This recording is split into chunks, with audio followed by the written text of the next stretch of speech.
Garrett Butler was 42 years old and owned a small HVAC company in Cedar Rapids, Iowa.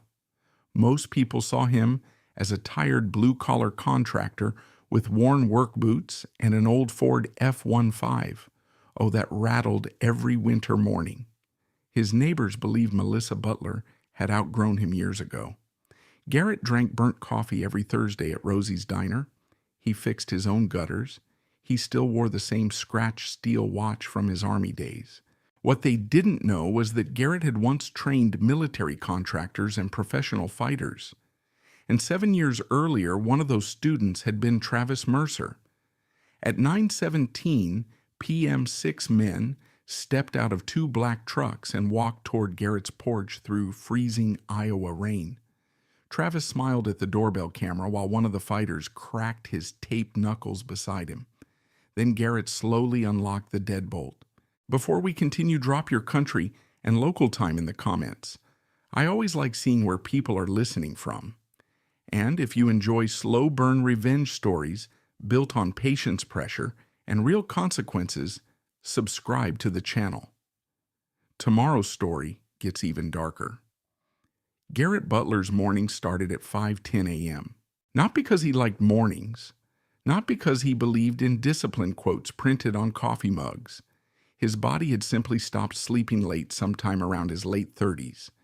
Years of military schedules, rooftop jobs, and Iowa winters had trained him into it.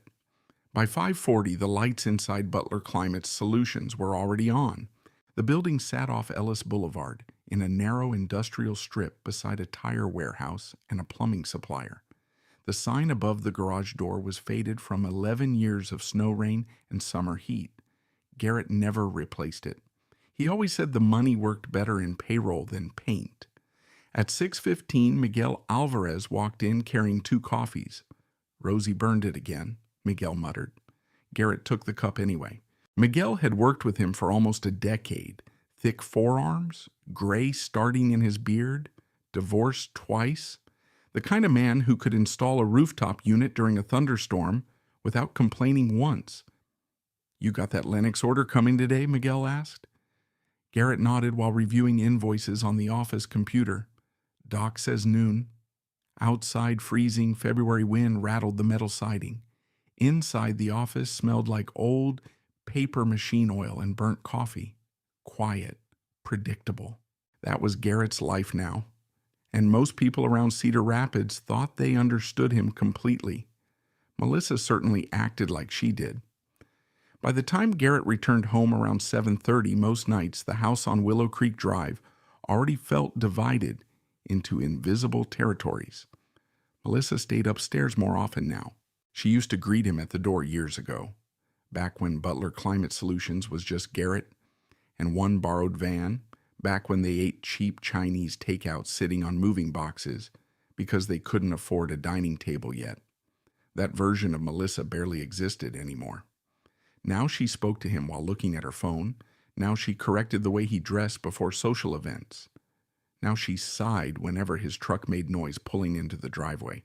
One Thursday evening, Garrett walked into the kitchen carrying a paper sack from Rosie's Diner. Melissa looked up from the Marble Island. "You're seriously eating diner food again?" Garrett set the bag down quietly. "It's meatloaf. That's not the point." She wore cream-colored workout clothes that probably cost more than Garrett spent on boots in a year. Her nails were freshly done, hair perfect. Vanilla perfume floating through the kitchen. Garrett noticed details automatically. Always had. There was another scent underneath the perfume recently. Expensive cologne. Sharp. Smoky. Not his. Melissa poured sparkling water into a glass without looking at him. "You know people notice things, right?" Garrett opened the bag slowly. "What things?" "The truck, your clothes.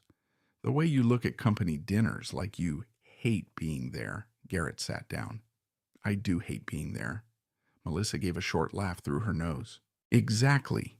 No yelling, no dramatic fight. That was the strange thing about marriages falling apart.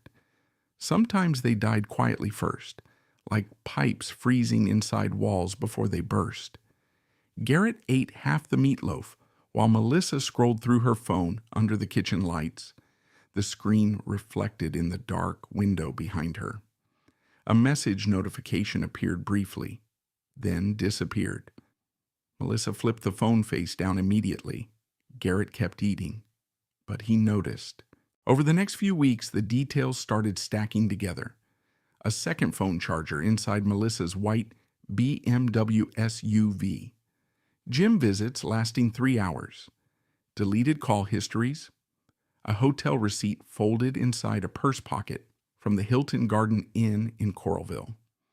Melissa laughing at texts late at night with the brightness turned low. Garrett never confronted her immediately.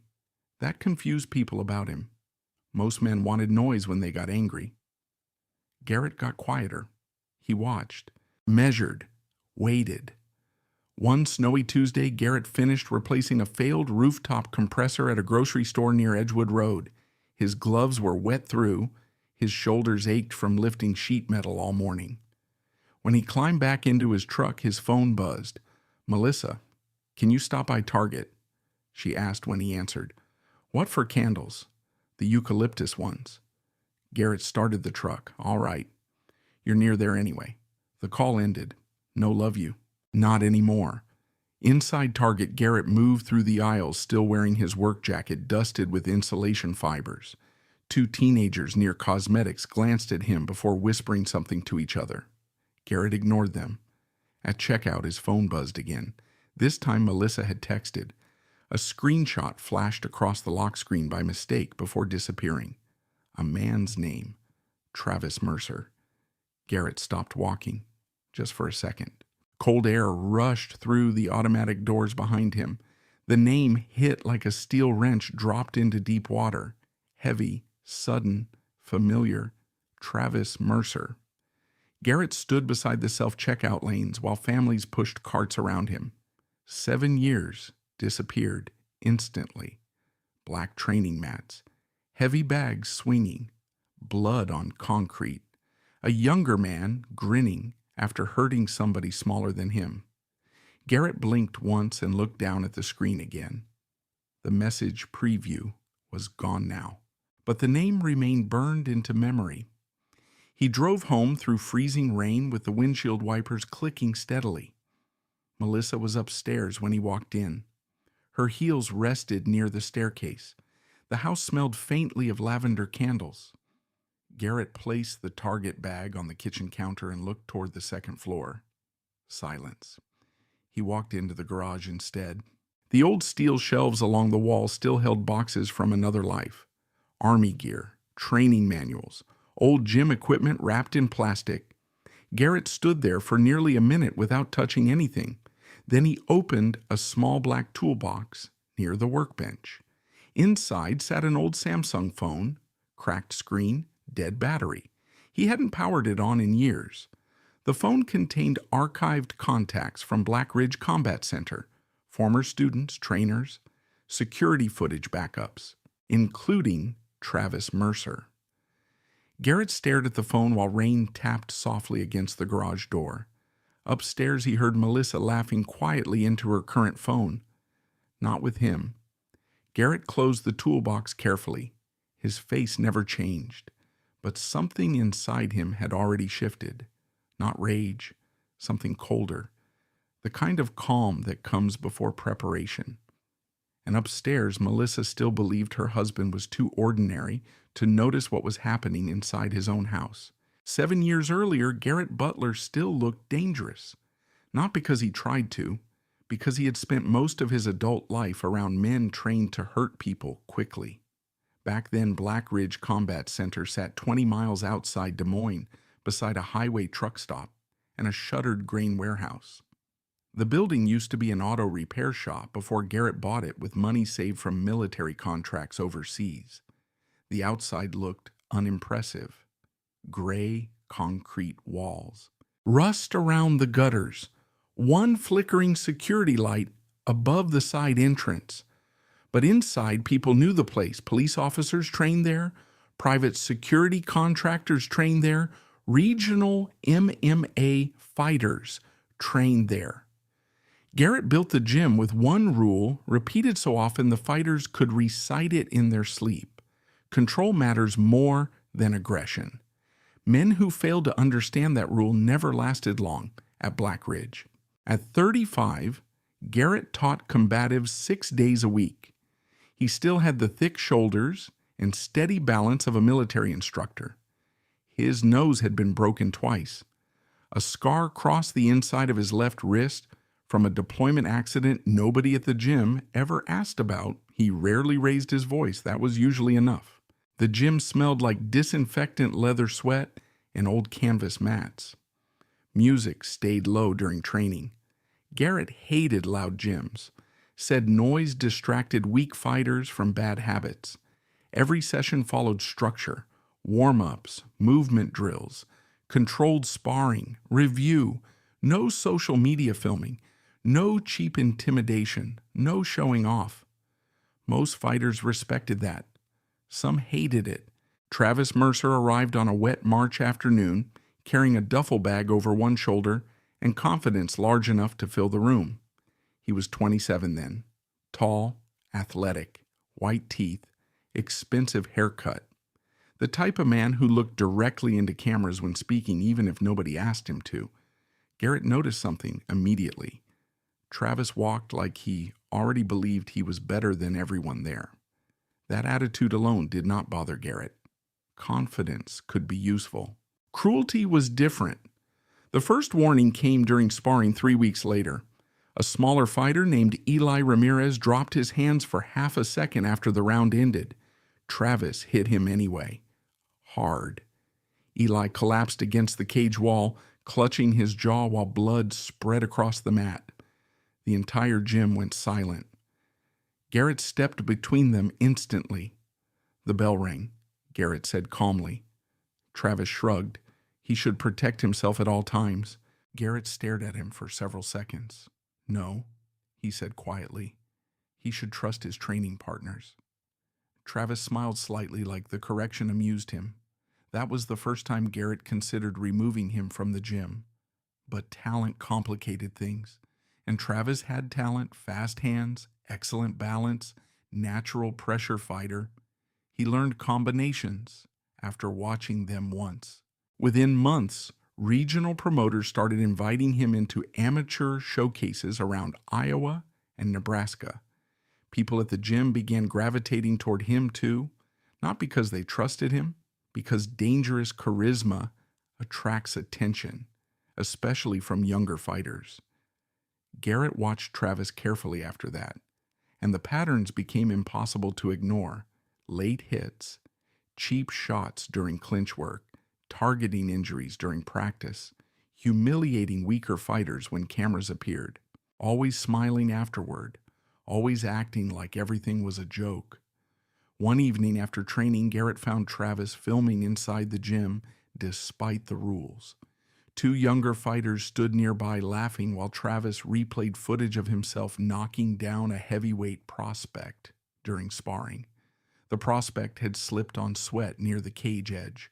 Travis posted the clip online anyway with laughing emojis. Garrett took the phone from his hand. "You don't post people from this gym without permission." Travis leaned back against the cage. "Come on, man. It's promotion." Garrett deleted the video himself. "It's disrespect." Travis's jaw tightened for the first time. "You run this place like it's still the Army." Garrett handed the phone back. "And you act like discipline is optional." The younger fighters went quiet immediately. Travis smiled again after a moment, but the smile never reached his eyes. After that, tension spread slowly through Black Ridge, not openly, quietly. Garrett noticed fighters separating into groups around Travis. The louder personalities, the guys who enjoyed intimidation, the men more interested in attention than skill. Then came the incident that ended everything. It happened during a Saturday smoker event inside the gym. No crowd tickets, just local fighters, trainers, and invited guests. Garrett preferred it that way, controlled environment. Safer. A 19-year-old amateur named Connor Hale stepped into the cage against Travis for a light exhibition round. Connor weighed maybe 160 pounds soaking wet. College wrestler, respectful kid, good work ethic. Garrett almost stopped the matchup before it started, but Travis agreed to technical sparring rules beforehand. No full-power strikes, controlled pace, educational round. For the first minute, things stayed clean. Then Connor landed a sharp jab that snapped Travis's head backward. The room reacted instantly. Not loudly, just enough. Enough for Travis to feel embarrassed. Garrett saw the change immediately. The shoulders tightened. The breathing changed. Predators always told on themselves before violence. "Ease up," Garrett warned from outside the cage. Travis nodded once. Then the bell rang, ending the round. Connor lowered his gloves, and Travis hit him anyway. A brutal right hand. Full power. Connor crashed face first into the mat unconscious before anyone processed what happened. The room exploded. Several fighters rushed forward. One woman screamed near the cage wall. Garrett was already moving. He shoved Travis backward hard enough to slam him against the fence. For the first time in years, genuine anger crossed Garrett's face. "You're done," Garrett said. Blood dripped from Connor's nose onto the canvas while medics rushed inside. Travis spread his arms dramatically. He got careless. Garrett grabbed the front of Travis's shirt. "No," he said quietly. "You did." The gym had gone completely silent now. Everyone watching, everyone understanding this moment mattered. Travis looked around the room and realized something dangerous. Nobody was on his side anymore. Not really. Garrett released him slowly. "Get your gear," he said. "You're finished here." Travis laughed once in disbelief. "You serious?" Garrett stared directly at him. "Leave." For several seconds, Travis looked like he might swing at him. Garrett almost hoped he would. Instead, Travis stepped closer until they were inches apart. "You think this place matters because people fear you," Travis said. Garrett didn't answer. "You're old," Travis continued. "You had your moment already." Garrett remained still. That calmness made Travis angrier than shouting would have. Finally, Travis grabbed his duffel bag from the bench area, but before leaving, he stopped near the exit door beneath the flickering security light. Then he looked back at Garrett. "You embarrassed me in front of everybody," Travis said. Garrett crossed his arms. "No," he replied. "You did that yourself." The smile disappeared from Travis's face completely. "You'll regret this one day." Then he walked out into the freezing Iowa night. The metal door slammed behind him hard enough to shake the wall. Connor Hale spent 2 nights at Mercy One Hospital with a fractured orbital bone and severe concussion symptoms. Garrett shut down gym operations for almost a week afterward. Most people thought the situation ended there. It didn't. Over the following months, Garrett heard stories: bar fights involving Travis, underground smokers, street altercations, small-time online fame built from intimidation clips and gym drama. Garrett ignored all of it. Eventually, he sold Black Ridge Combat Center entirely. People assumed burnout caused it. That wasn't true either. Garrett simply understood something dangerous about men like Travis Mercer. Some men trained to become stronger. Others trained because they were searching for permission to hurt people. And 7 years later, standing inside his quiet garage, while rain tapped against the door, Garrett realized the second type had just entered his life again. After seeing Travis Mercer's name on Melissa's phone, Garrett changed nothing on the surface. That was the first thing. No confrontation, no smashed dishes, no accusations across the kitchen counter. The next morning, he still woke at 5:10. Still drove to Butler Climate Solutions before sunrise, still reviewed payroll while drinking burnt coffee from Rosie's Diner. But internally his attention sharpened. Garrett had spent too many years around dangerous men to ignore patterns once they appeared, and Melissa was becoming careless. 3 days later, Garrett came home early from a service call in Marion after freezing rain shut down rooftop work across Lynn County. Melissa's BMW wasn't in the driveway. Inside the house, the heating hummed softly through ceiling vents, while gray winter light filtered across the hardwood floors. Garrett hung his jacket near the mudroom and immediately noticed something small, a wine glass in the sink. Not unusual. 2 glasses would have been unusual, but only one had been washed. The second still sat beside the faucet with a faint red lipstick mark and fingerprints around the base. Garrett stood there silently for several seconds. Then he opened the dishwasher. Empty, meaning Melissa had cleaned quickly, but not carefully enough. He took out his phone and photographed the counter, then the glasses, then the timestamp on the microwave. Not because he enjoyed it, because facts mattered later. That habit came from years of military documentation. Garrett trusted records more than emotion. Emotion changed. Evidence stayed where you left it. Upstairs, the bedroom smelled strongly of Melissa's perfume, but underneath it sat the same scent again. That sharp cologne, smoky cedar wood. Expensive. Garrett opened the closet calmly. Melissa's black suitcase was missing, only the smaller carry-on. He checked the bathroom trash. Hotel-sized shampoo bottles, not from their house. Garrett leaned against the sink quietly. Still no anger, not yet. Mostly disappointment. The kind that settled slowly into the chest instead of exploding outward. That evening, Melissa came home around 8:40 carrying shopping bags from Lyndale Mall. "You're home early," she said. Weather shut down the site. She froze for half a second after hearing that. Garrett noticed. "You eat yet?" she asked. "No." "I grabbed sushi." Garrett watched her unpack groceries beneath the kitchen lights. Her movements were practiced now, comfortable, controlled, like someone already rehearsing a future without him. "You should really replace that truck," Melissa said suddenly while putting wine into the refrigerator. "It embarrasses you that much." Melissa shut the refrigerator door harder than necessary.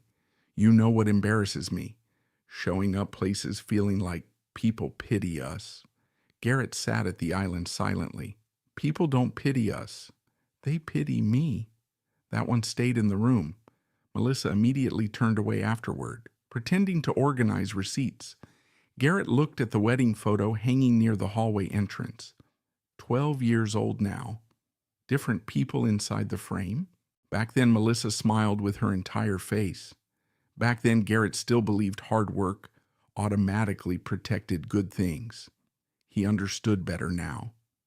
Around midnight, Melissa fell asleep beside him while scrolling through her phone. Garrett waited another 20 minutes, then carefully lifted the device from the mattress. The passcode had changed. That told him enough. He returned the phone exactly where it had been. No confrontation, no accusation. Instead, Garrett got out of bed, walked downstairs, and opened the small office near the garage. The room mostly stored invoices and old business files now. A framed Butler Climate Solutions business license hung beside tax records. Garrett sat at the desk and opened his laptop. Then he ordered 4 exterior security cameras online.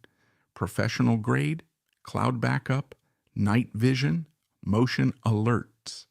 The receipt arrived in his inbox at 12:43 a.m. By the following weekend, Garrett installed all 4 himself, one above the garage, one facing the backyard gate, one overlooking the driveway, and one directly above the front porch. Melissa noticed immediately. What's with the prison surveillance packages keep disappearing around the neighborhood? That's paranoid. Garrett tightened the final mounting screw. Maybe. Melissa crossed her arms. You know normal people just buy Ring cameras. These are better. She watched him for another moment before walking back inside. Garrett noticed her glancing toward the driveway afterward, like she was calculating angles. 2 weeks later, he found the first receipt. A printed charge statement from Cedar Ridge Steakhouse in Coralville tucked accidentally into Melissa's coat pocket. Dinner for 2, 2 bourbon drinks, A chocolate torte dessert Melissa used to order only on anniversaries. Timestamp 9:14 p.m. The same night she claimed to be at late yoga. Garrett placed the receipt into a manila folder. Inside the folder already sat gas station charges from towns Melissa never mentioned visiting, a Hilton Garden Inn transaction, screenshots of unusual bank withdrawals, photographs, dates, times, patterns. Not revenge, preparation. One snowy afternoon, Garrett drove to downtown Des Moines to meet Evelyn Brooks. Her office occupied the 7th floor of a brick legal building near Walnut Street. Clean reception area, dark wood walls, quiet, expensive furniture. Evelyn Brooks looked exactly like someone who won difficult divorces for a living. Silver hair cut short, sharp navy suit, no wasted movement. She reviewed Garrett's folder for nearly 20 minutes without interruption. Finally, she closed it carefully. "You've been documenting longer than most clients," she said. Garrett sat across from her calmly. "I like being certain." Evelyn nodded once. "Good." Snow drifted outside the office windows behind her. "You think she's planning divorce?" Garrett asked. Evelyn folded her hands. "I think she's already emotionally gone. Legal paperwork usually follows later." Garrett absorbed that without visible reaction. "Here's the important part," Evelyn continued. "Do not confront the boyfriend." Garrett said nothing. Men like this usually want emotional reactions, especially if he's aggressive. Garrett looked toward the window briefly. He's aggressive. Evelyn studied him carefully now. "You know him a long time ago." "That a problem?" Garrett paused. "Potentially." Evelyn slid the folder back toward him. "Then listen carefully. No threats. No intimidation. No physical contact unless you're defending yourself. You understand me? I do. Good. Because judges don't care who started emotional chaos. They care who looks stable when paperwork hits the courtroom." Garrett nodded once. Evelyn continued. "Separate your business accounts legally now. Protect payroll. Protect assets. Keep documenting everything." "What about Melissa?" Evelyn's expression hardened slightly. "If she's making reckless decisions, let her continue making them." Garrett stood to leave. But before he reached the office door, Evelyn spoke again. "Mr. Butler." He turned. "Men like Travis Mercer eventually destroy themselves if nobody interrupts them." Garrett's eyes narrowed slightly. "You know his name already?" Evelyn gave a thin smile. "I Googled him while you were in the waiting room." Garrett left the office carrying the folder beneath his arm while snow blew across downtown sidewalks outside. The sky above Des Moines had turned dark gray. Storm weather. On the drive home, Garrett stopped for gas outside Iowa City. When he returned to his truck, he noticed something attached beneath the windshield wiper. A folded piece of paper. No envelope, no handwriting outside. Garrett unfolded it carefully inside the cab. Only 5 typed words sat in the center. "Walk away quietly or else." Garrett stared at the message for several seconds. Then he placed it into the folder beside the other evidence. Outside freezing wind rattled the truck. And somewhere ahead of him, Travis Mercer had finally stopped hiding. The first text message arrived at 11:26 p.m. on a Sunday. Garrett was sitting alone in the downstairs office reviewing HVAC repair invoices when his phone buzzed across the desk.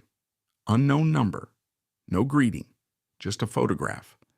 His blue Ford F-150 parked outside Butler Climate Solutions earlier that afternoon, taken from across the street.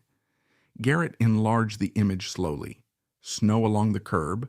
Miguel's work van partially visible behind the truck. Timestamp in the corner. 6:14 p.m. Garrett leaned back in the chair without changing expression. Then another message arrived. "Nice truck. Shame if something happened to it." Garrett locked the phone screen and looked toward the office window. Darkness outside. The reflection staring back at him looked older lately, not weaker, just tired in a deeper way. Upstairs, Melissa moved around the bedroom overhead. Cabinet doors opening, bathroom sink running, normal sounds. Garrett sat still for another minute before opening the bottom drawer of his desk. Inside sat the manila folder. He printed screenshots of both messages immediately. Date, time, phone number.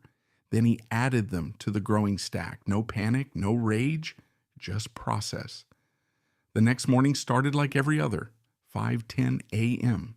Cold wind cutting across Willow Creek Drive, the truck engine coughing twice before turning over. Garrett drove toward the warehouse while local radio talked about another incoming winter storm. At Butler Climate Solutions, Miguel already had the garage open. "You look like hell," Miguel said while carrying copper piping toward a workbench. "Appreciate that." Miguel smirked faintly. "You sleeping enough?" Garrett tossed him the keys to Service Van 2. Mall rooftop unit still leaking since Friday. Miguel grabbed the keys, then stopped. "You hear about Travis Mercer?" Garrett kept reviewing paperwork. "What about him?" Miguel shrugged. "He's hanging around Iron Forge Gym now, bringing in fighters from Chicago sometimes." Garrett remained silent. Miguel watched him carefully. "You know him or something a long time ago?" Miguel nodded slowly. "That guy's trouble." Garrett already knew that. Around noon, another message arrived. This time a photograph of Garrett's house, taken at night from the far end of the street. The upstairs bedroom light glowed softly through the curtains. Melissa's silhouette stood near the window. The message underneath read, "Big house for one man." Garrett stared at the screen while snow drifted past the warehouse loading dock outside. His breathing never changed, but something colder settled deeper inside him now. This was no longer suspicion. Travis wanted him uncomfortable, wanted him emotional, wanted him reactive.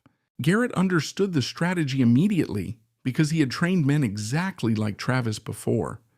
Pressure the target, force mistakes, create fear, then escalate. That afternoon, Garrett drove straight to Cedar Rapids Police Headquarters downtown.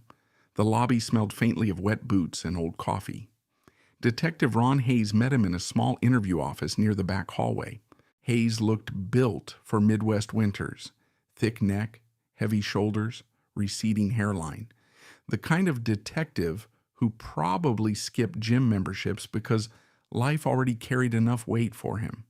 He reviewed the screenshots carefully. "You know who's sending these," Hayes asked. Garrett nodded once. "I can't prove it yet. But you suspect somebody specific." "Yes." Hayes leaned back slightly. "Any history?" Garrett paused. "Years ago." Hayes studied him. "You expecting violence?" Garrett answered honestly. "I'm expecting escalation." That seemed to get the detective's attention. Hayes folded the papers neatly. "All right, we document everything. You keep every message. Don't respond. Don't threaten back. I won't." "You armed?" Garrett shook his head. "Good," Hayes said immediately. "Last thing I need is two grown men turning domestic drama into a homicide case." Garrett stood. "It's not domestic drama." Hayes looked up. No, Garrett's voice stayed calm. "One of those men enjoys intimidation too much." Hayes watched him for several seconds before nodding slowly. "Then let's make sure paperwork beats ego." Garrett left the station carrying a copy of the report. Outside, freezing rain coated the sidewalks, silver. When he arrived home that evening, Melissa sat at the kitchen island drinking wine. "You were at the police station?" she asked immediately. Garrett stopped. "Interesting. You tracking me." Now Melissa rolled her eyes. "Relax. Your location popped up on the car app." Garrett removed his jacket carefully. "You seem nervous." Melissa laughed softly. "You're the one going to police." Garrett opened the refrigerator. "Somebody's sending threats." Melissa's expression shifted for half a second, then recovered. "Probably kids." "No." She crossed one leg slowly. "You think it's Travis?" Garrett finally looked directly at her. The silence stretched long enough to make her uncomfortable. Then she smiled faintly. "There it is." "What?" "The jealous husband routine." Garrett shut the refrigerator door quietly. "You're not denying it." Melissa took another sip of wine. You know what your problem is. You think being calm makes you strong. Garrett said nothing. It doesn't, she continued. It makes you invisible. That one landed harder than she realized. Not because it hurt, because Garrett finally understood something clearly. Melissa no longer saw him as a person she respected, only an obstacle she expected to move eventually. Upstairs later that night, Garrett reviewed his exterior camera feeds. 11:43 p.m., driveway clear, front porch clear, backyard motion inactive. At 12:08 a.m., the front camera detected movement. Garrett sat forward immediately. A black SUV rolled slowly past the house without headlights. Too slow. The vehicle paused briefly near the mailbox, then continued down Willow Creek Drive. Garrett enlarged the footage frame by frame. Driver obscured, license plate unreadable. But one thing stood out clearly: an iron-forged gym decal on the rear window. Garrett exported the clip onto a backup drive. Then his phone buzzed again. Unknown number. He opened the message. This time it was a video, 10 seconds long. Travis Mercer standing inside a gym locker room, wrapping his hands with black tape while staring directly into the camera, smiling. Several fighters laughed in the background. Then Travis spoke. You should have stayed retired, Garrett. The video ended. No direct threat. Smart enough legally, but deliberate. Garrett replayed it once more. Not for intimidation, for analysis. Travis still rolled his right shoulder slightly before speaking aggressively. Old habit. Still there after 7 years. Garrett closed the video and powered off the phone. Then he walked downstairs into the garage. The old black toolbox still sat beneath the workbench. He opened it again. Inside rested pieces of his former life. Military patches, gym records, training DVDs. A worn notebook filled with handwritten observations on former students. Garrett flipped through the pages until he found Travis Mercer's entry, 2 pages long. Natural athlete, dangerous ego, escalates under humiliation. Garrett continued reading silently. Needs audience validation. Performs aggression publicly. Then one final sentence written years earlier. Will eventually mistake intimidation for invincibility. Garrett closed the notebook slowly. Rain tapped against the garage roof. Somewhere upstairs, Melissa laughed quietly into her phone again. Garrett stood alone beneath the cold fluorescent light, staring at the old notebook in his hands. And for the first time since Travis reappeared, Garrett became certain of something. This was heading toward violence. Not because Garrett wanted it, because Travis Mercer did. The arguments started becoming deliberate after that. Garrett noticed the timing first.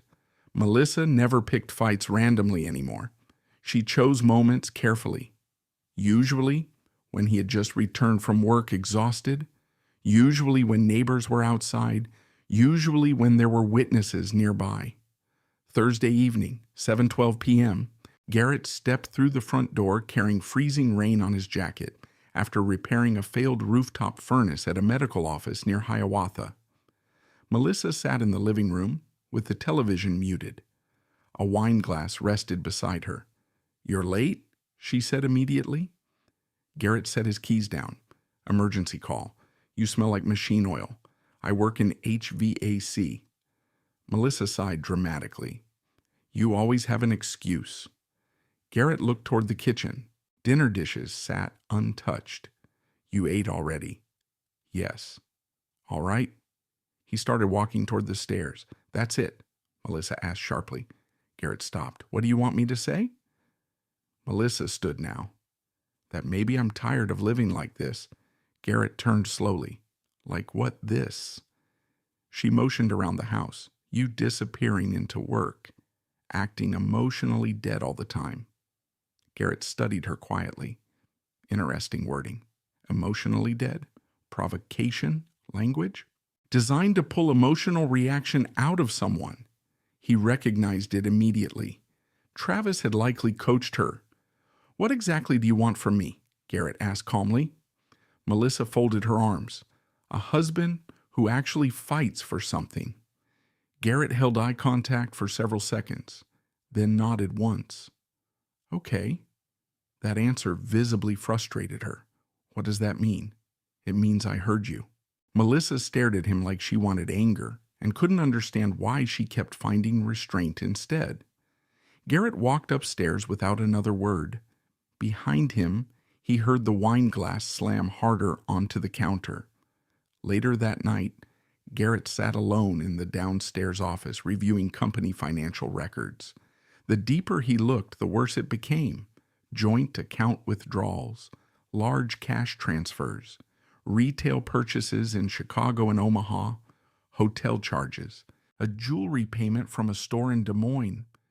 Melissa was moving money steadily, not enough to trigger immediate alarms, enough to prepare an exit.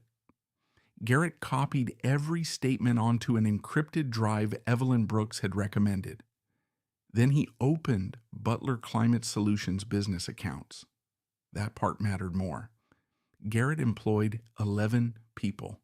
Families depended on those payroll checks arriving every Friday morning.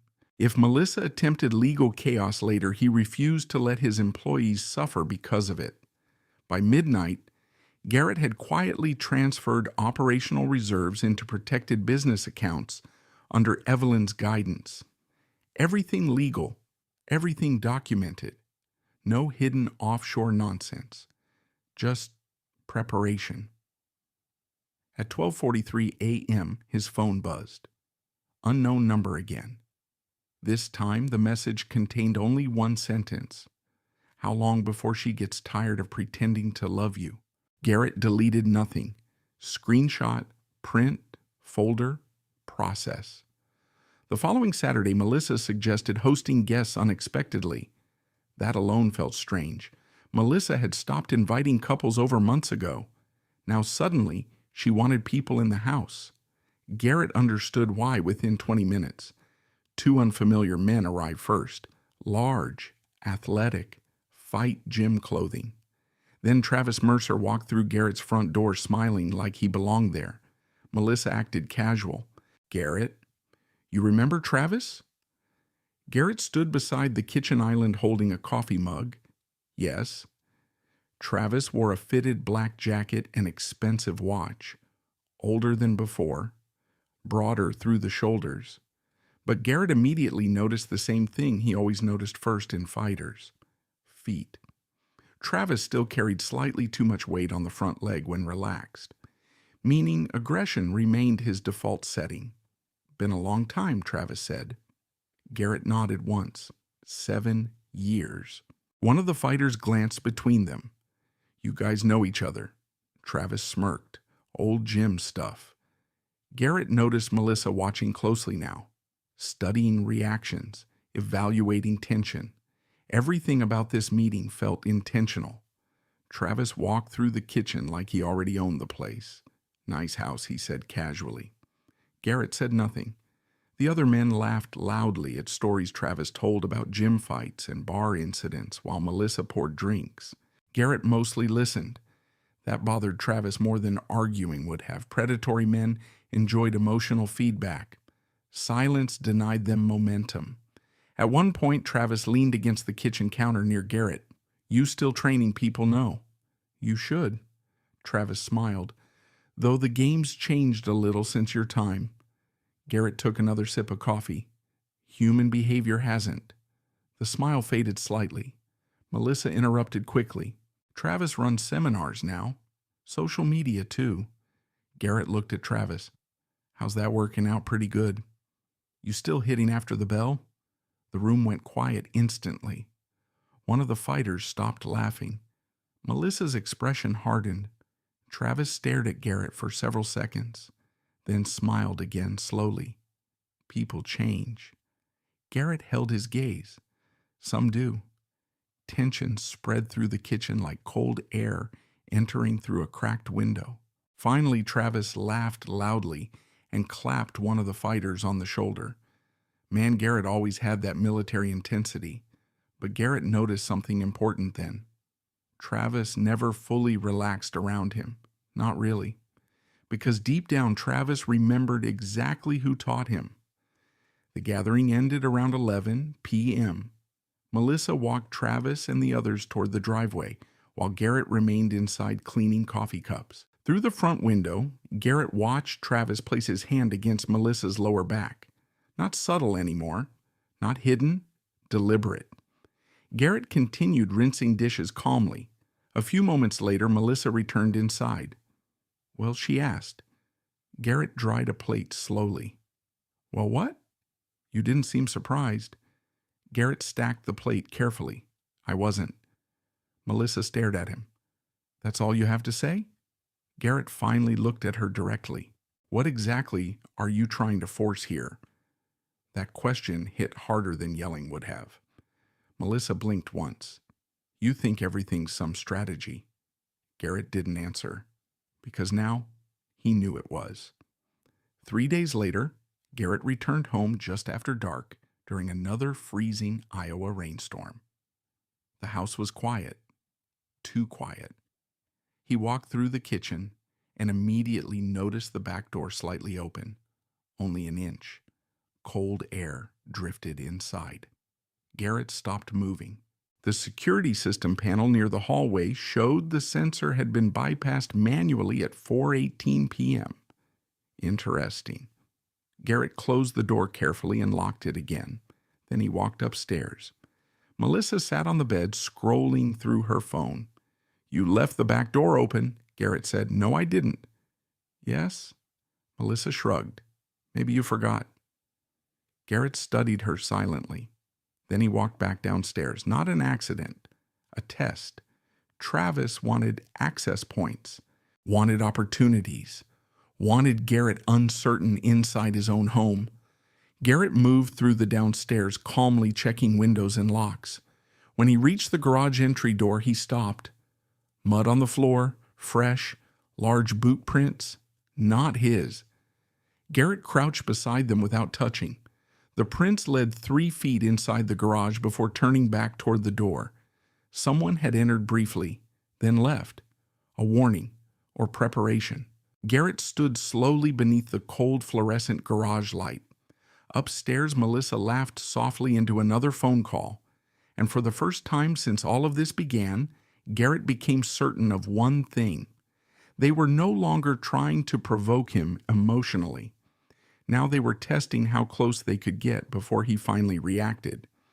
The knock came at exactly 9:17 p.m. 3 sharp hits against the front door. Not hesitant, not nervous.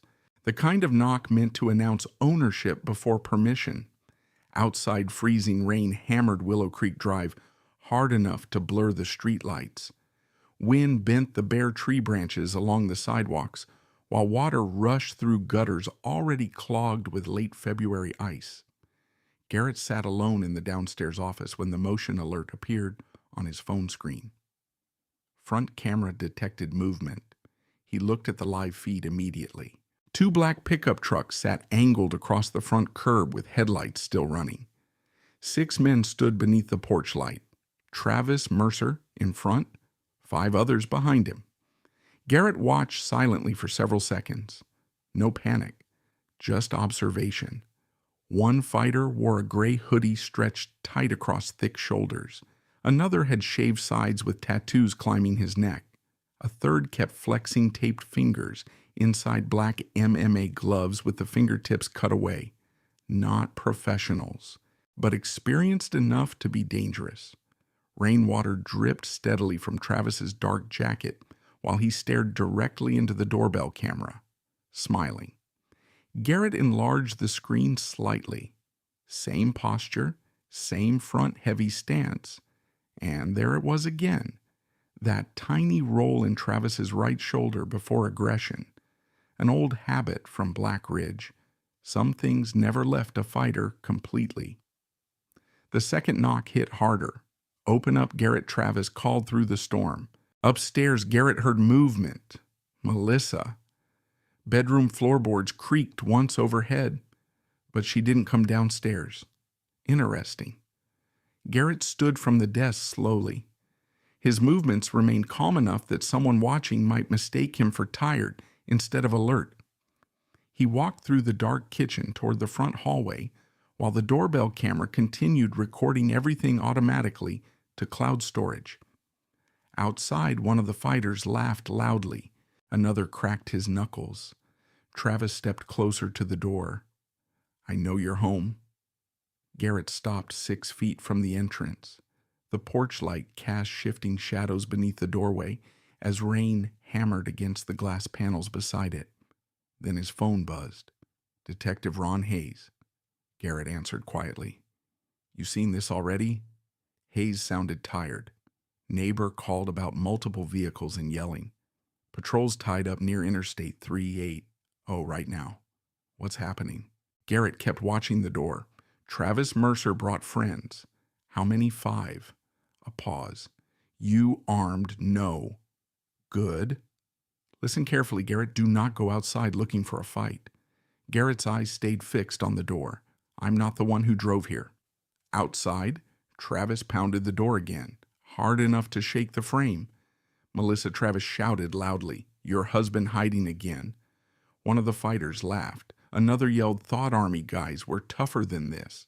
Hayes heard all of it through the phone. "You recording?" "Yes." "Good. Keep recording." Garrett glanced once toward the staircase. Still no Melissa. No attempt to stop this. No fear either. That told him more than words could. "She knew they were coming," Garrett said quietly. Hayes exhaled heavily. "Units are on the way. Stay inside." The call ended. Garrett placed the phone into his pocket. Outside, Travis stepped directly in front of the camera now. Rainwater rolled down his face while he grinned into the lens. "You know what's funny?" Travis shouted. "Melissa says you barely even talk anymore." Another fighter smirked beside him. "She says you walk around this big house like a ghost." Garrett remained still inside the hallway. Every insult felt deliberate, measured, designed for witnesses. 2 neighboring houses now glowed faintly through curtains. People were watching. Travis knew that too. Predatory men loved audiences. "Come outside and act like a man," one fighter yelled. Garrett noticed brass knuckles hanging partially visible from the hoodie pocket of the tattooed fighter near the driveway. Not drunk idiots, then. Prepared idiots. Different problem. Garrett unlocked his phone and opened the second camera angle facing the driveway. License plates visible. Faces visible. Everything time-stamped. Then he quietly opened a hidden drawer beneath the hallway table. Inside rested several zip ties, a flashlight, and a compact emergency medical kit. Old habits, prepared habits. Nothing illegal, nothing aggressive, just readiness. Outside, Travis suddenly stopped smiling. Then he leaned close enough to the camera that rain blurred across his face. "You know what your problem always was?" Garrett watched silently. "You taught people how to fight," Travis continued. "But you never understood power." Garrett almost responded. Almost. Instead, he noticed something more important. The men behind Travis were shifting uncomfortably now. Cold, wet, restless. One kept scanning the neighborhood nervously. Another looked at the camera too often. Only Travis seemed fully committed to the performance. That mattered. Garrett had seen mob confidence disappear before once leaders lost control. The third knock came harder than the first 2 combined. Bang, bang, bang, open the damn door. Upstairs footsteps finally moved. Melissa appeared halfway down the staircase wearing gray sweatpants and an oversized sweatshirt. She looked annoyed more than frightened. Garrett studied her face carefully. No surprise, no confusion, no shock seeing 6 men outside the house. She knew. "You should talk to him," she said quietly. Garrett looked at her. "You invited this." Melissa crossed her arms. "You forced this."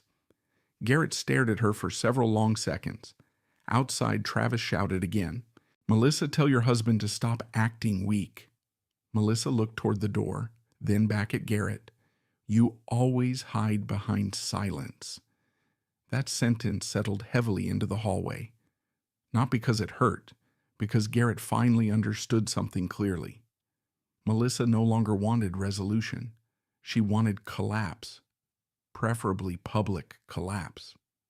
Garrett turned back toward the front entrance. The camera feed reflected across the dark hallway walls. 6 men shifting beneath rain and porch light. Travis pacing slightly now, adrenaline building. Garrett knew the pattern. The longer aggressive men performed publicly without response, the more reckless they became, trying to recover dominance. Another pounding hit the door. One fighter shouted, "He's scared." Travis smirked immediately after hearing it. There it is. Audience validation. Exactly like Black Ridge 7 years earlier. Garrett stepped closer to the door slowly. Melissa watched him carefully now, maybe expecting violence, maybe hoping for it. Garrett checked the deadbolt once, then the secondary lock, then the camera indicator, recording active, cloud backup active, audio active. Outside, Travis rolled his right shoulder again. Tiny movement. But Garrett remembered correcting that exact habit hundreds of times during training. Every aggressive motion Travis ever made announced itself one fraction too early. The irony almost amused him. One of the fighters stepped onto Garrett's flower bed and spat near the porch railing. "Open up already." Garrett finally spoke loudly enough for them to hear through the door. "You're trespassing." The porch instantly quieted. Travis smiled slowly. "There he is." Garrett's voice remained calm. "Police are already coming." Several fighters exchanged quick glances, not Travis. He stepped closer instead. "You think I care?" "No," Garrett answered. "I think you need people watching." That one landed. The smile tightened slightly. Garrett continued, "You always did." Rain hammered harder against the roof now. Water streamed off the gutters in heavy sheets. The neighborhood remained awake behind dark windows, watching, waiting. Travis stepped directly against the door. "You know what changed since Black Ridge?" he asked. Garrett remained silent. "I stopped listening to you." Garrett studied him through the narrow glass panel. "No," he said quietly. "You stopped controlling yourself." The fighters behind Travis shifted again. Something uncomfortable moving through the group now. Recognition, confusion. Because suddenly the dynamic felt different. Not prey hiding from predators. Teacher recognizing student. And Travis realized they were beginning to notice it too. Garrett placed one hand on the deadbolt, then slowly unlocked it. The deadbolt clicked loudly in the hallway. Outside, the 6 men went quiet. Garrett opened the front door halfway and stopped. Cold rain air rushed inside immediately, carrying the smell of wet pavement cigarette smoke and damp leather gloves. Travis Mercer stood 3 feet away beneath the porch light with rain dripping from his jawline. For a moment, nobody spoke. Garrett looked at each fighter one by one. Assessment first. Gray hoodie, heavyweight, slow feet, tattooed neck, nervous eyes. Right hand inside pocket too often. Tall blonde fighter near the driveway, probably the smartest one there, already reconsidering things. Then Garrett looked back at Travis, older now, broader, but still carrying the same restless energy Garrett remembered from Black Ridge, always leaning slightly forward, like violence lived directly behind his teeth. "Well," Travis said finally, "there he is." Garrett leaned lightly against the doorframe. "You brought an audience." One fighter laughed. Travis smiled wider. "You stopped answering texts." Garrett's eyes stayed steady. "You sent threats." "Nah," Travis replied casually. "Just conversations." Garrett nodded once toward the tattooed fighter. Brass knuckles count as conversation too. The fighter instinctively shifted his pocket away from view. Small movement, but enough. Garrett noticed the blonde fighter glance sideways immediately. The group dynamic changed slightly right there. Confidence weakened whenever hidden intentions became visible publicly. Rain hammered the porch roof harder. Water poured from the gutters beside them in steady sheets. Inside the house, behind Garrett, Melissa remained halfway down the staircase, watching silently. Travis noticed her shadow behind him and grinned. "You know," he said loudly, "Melissa says you barely even look at her anymore." Garrett ignored the bait completely. Instead, he studied Travis carefully. Then he spoke in the same calm tone he once used inside Black Ridge Combat Center. "You still roll your right shoulder before every swing." The smile disappeared. Instantly. One of the fighters looked at Travis. "What?" Garrett continued calmly. "You did it during sparring too, every time you got emotional." Now 2 fighters looked confused. Travis recovered quickly. "Still pretending you're my coach?" Garrett shook his head once. "No, just recognizing bad habits." Silence spread across the porch, because suddenly the atmosphere felt different. Not random intimidation anymore. History existed here. Real history. The blonde fighter narrowed his eyes slightly at Garrett. "Wait," he said slowly. Black Ridge Garrett Travis immediately cut him off. "Doesn't matter." But Garrett already saw it happen. Recognition. The blonde fighter knew the name. Combat gyms had long memories, especially old Midwest gyms connected to military training circles. Garrett looked at the blonde fighter briefly. "You train out of Davenport." The man blinked. "How'd you know that? Your stance?" Travis turned sharply toward him now. "Don't start." Garrett almost smiled. Almost. Because this was exactly what Travis hated most. Losing control of perception. One of the tattooed fighters stepped closer aggressively. "You think you're scary because you're old Army or something?" Garrett looked directly at him. "No." The man smirked. "Then why open the door?" Garrett's answer came immediately.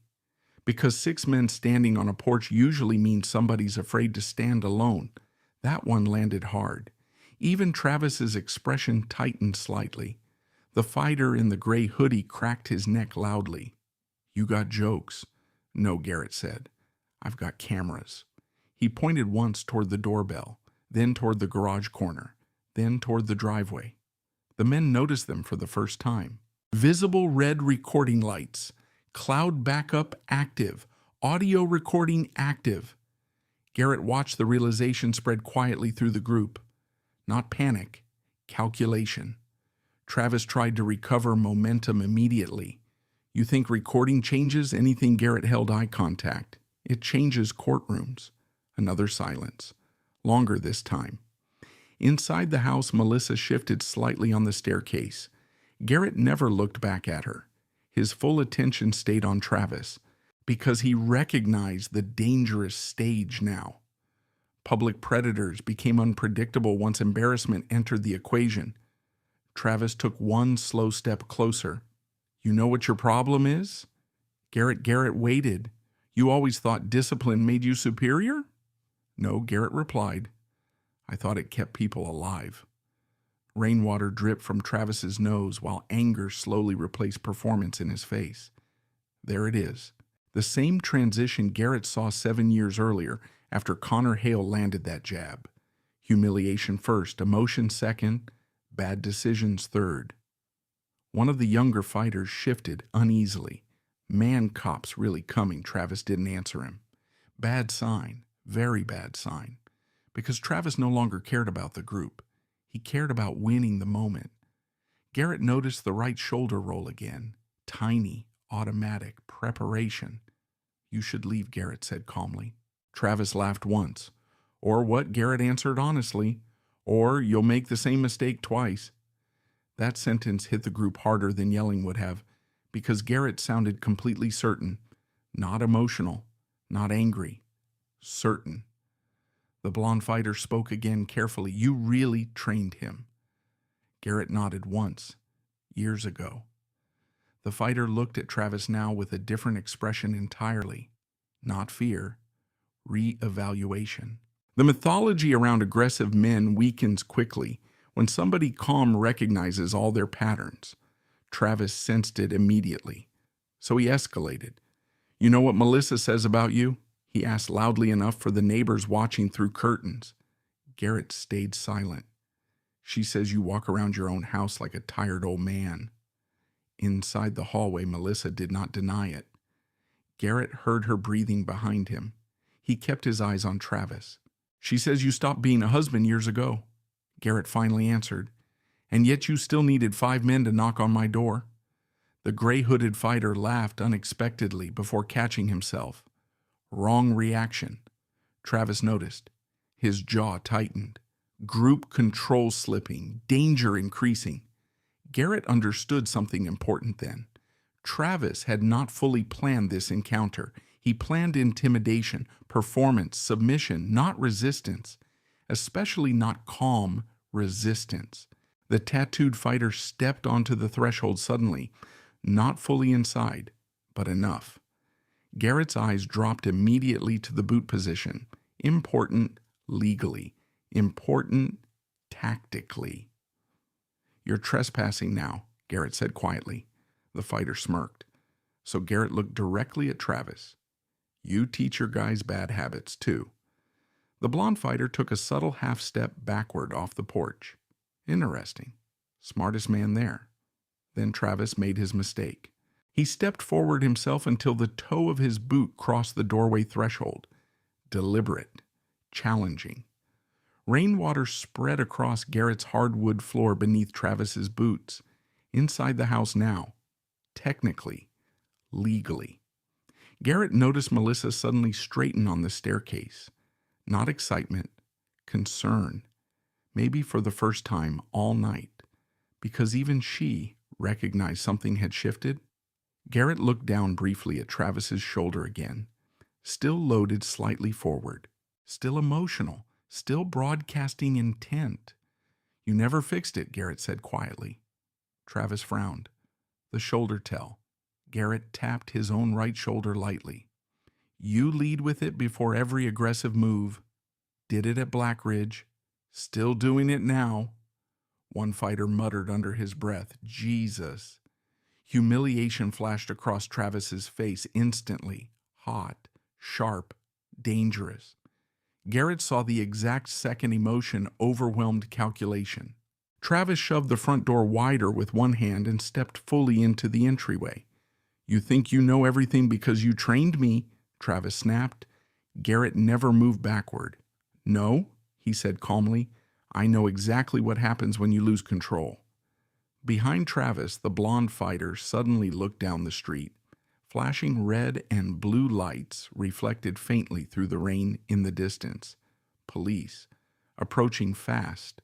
But Travis either didn't notice or no longer cared, because now he was standing inside Garrett Butler's house with 5 witnesses, active threats on record cameras recording everything, and anger finally pushing harder than intelligence. And Garrett understood something cold and absolute in that moment.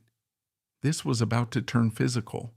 The first physical contact lasted less than a second, but Garrett remembered every detail afterward. Rainwater dripping from Travis's jacket onto the hardwood floor. Melissa frozen halfway down the staircase. The flashing red-blue reflection of distant police lights flickering faintly across the wet driveway outside. And Travis Mercer stepping fully into the entryway with anger finally overriding performance. You think you're better than me? Travis snapped. Garrett stood still. No.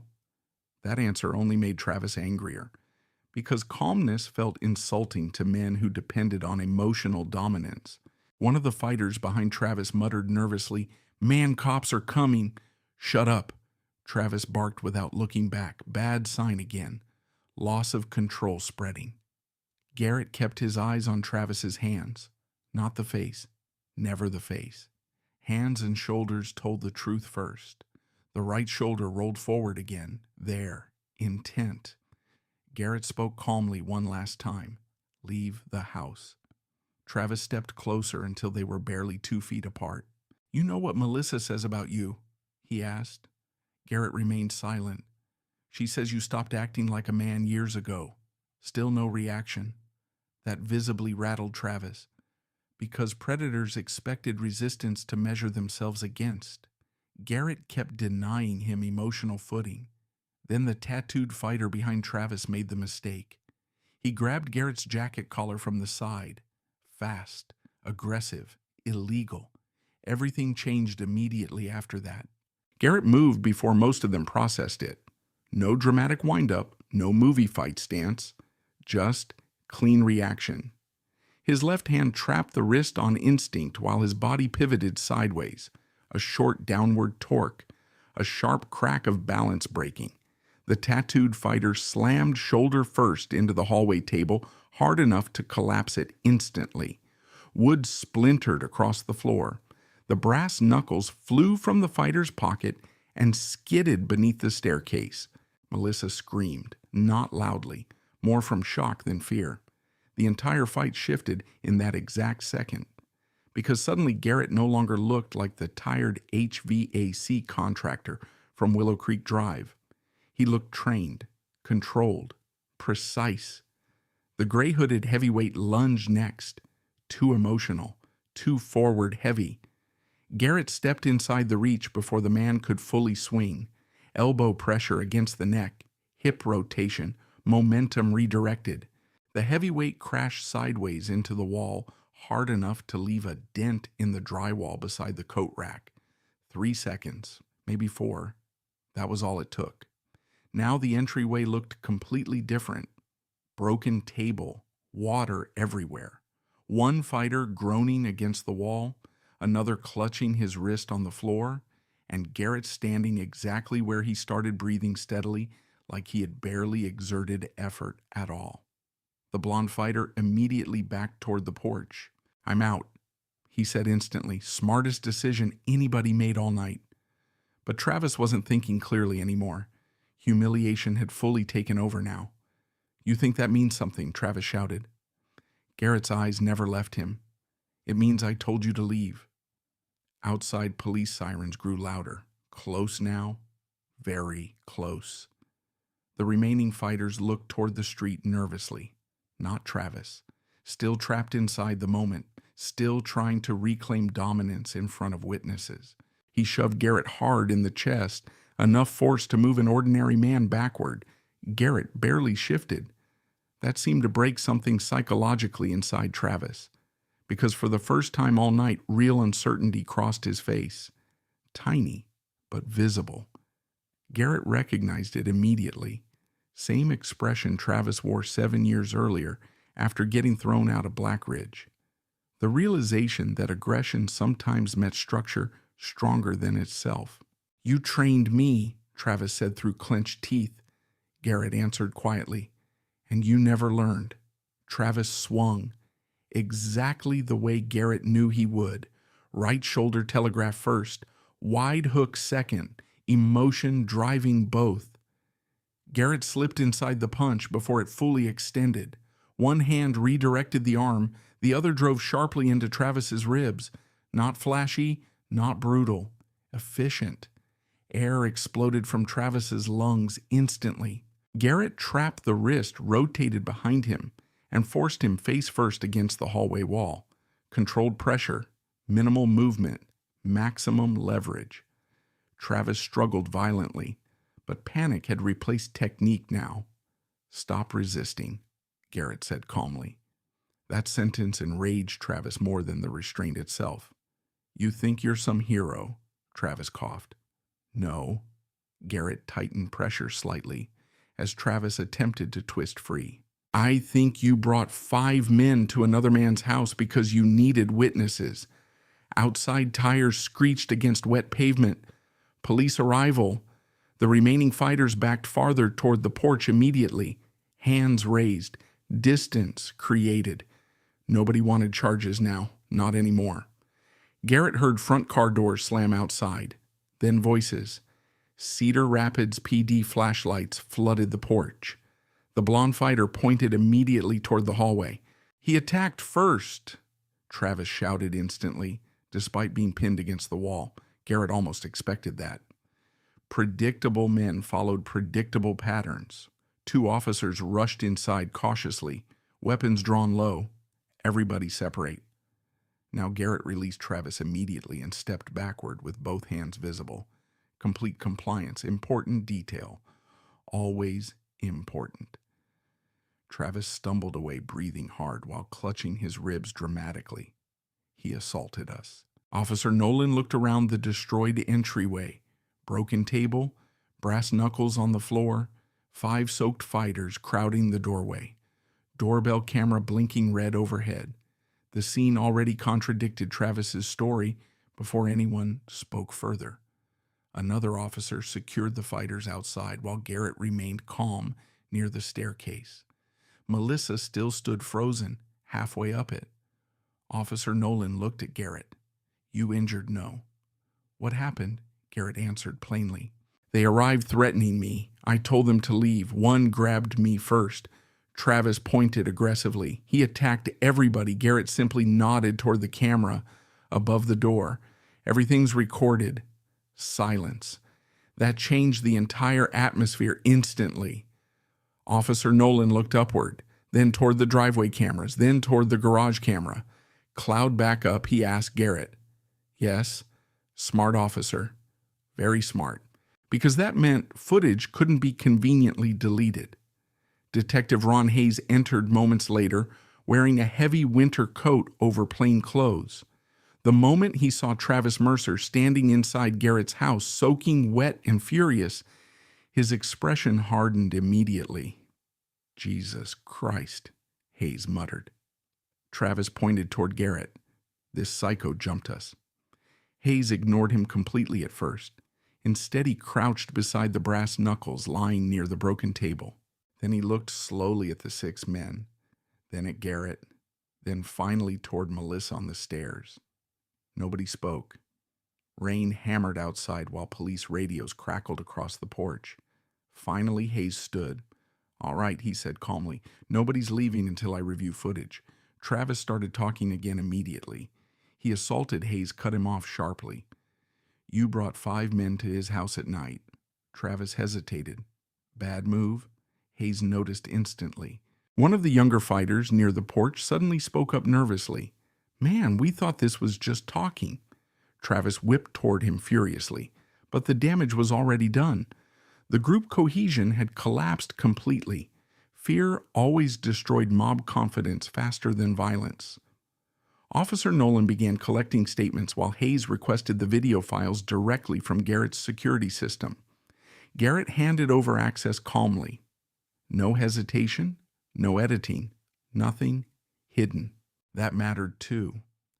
Hayes watched the first clip directly on a patrol tablet inside the hallway. Everyone else waited silently while rain battered the house. The recording showed everything clearly: threats, trespassing, the grab, the first strike, the response. No excessive force, no chasing, no retaliation after control was established. Just disciplined defense. Hayes replayed part of the footage twice, then slowly lowered the tablet. Travis still looked ready to explode. Garrett looked exhausted, and in that moment every officer in the hallway understood exactly which man had come there looking for violence. The house smelled like wet clothes, broken wood, and cold rain. Police boots tracked water across Garrett's hardwood floors, while officers moved through the entryway collecting statements, photographing damage, and separating everyone into different rooms. Nobody looked comfortable anymore, especially Travis Mercer. That was the first thing Detective Ron Hayes noticed after reviewing the footage twice. Aggressive men usually stayed loud while they believed intimidation still worked. But once evidence entered the room, the performance started cracking. Travis sat at the kitchen island holding an ice pack against his ribs while one of the officers questioned him. "She set me up," Travis muttered angrily, pointing toward Garrett without looking at him. Garrett sat across the room near the dining table, answering questions calmly and directly. No interruptions, no emotional speeches, no dramatic revenge monologue, just facts. "What time did they arrive?" Officer Nolan asked. 9:17 p.m. "You call police before physical contact?" "Yes." "You asked them to leave?" "Yes." More than once, yes. Every answer short. Controlled. Documented.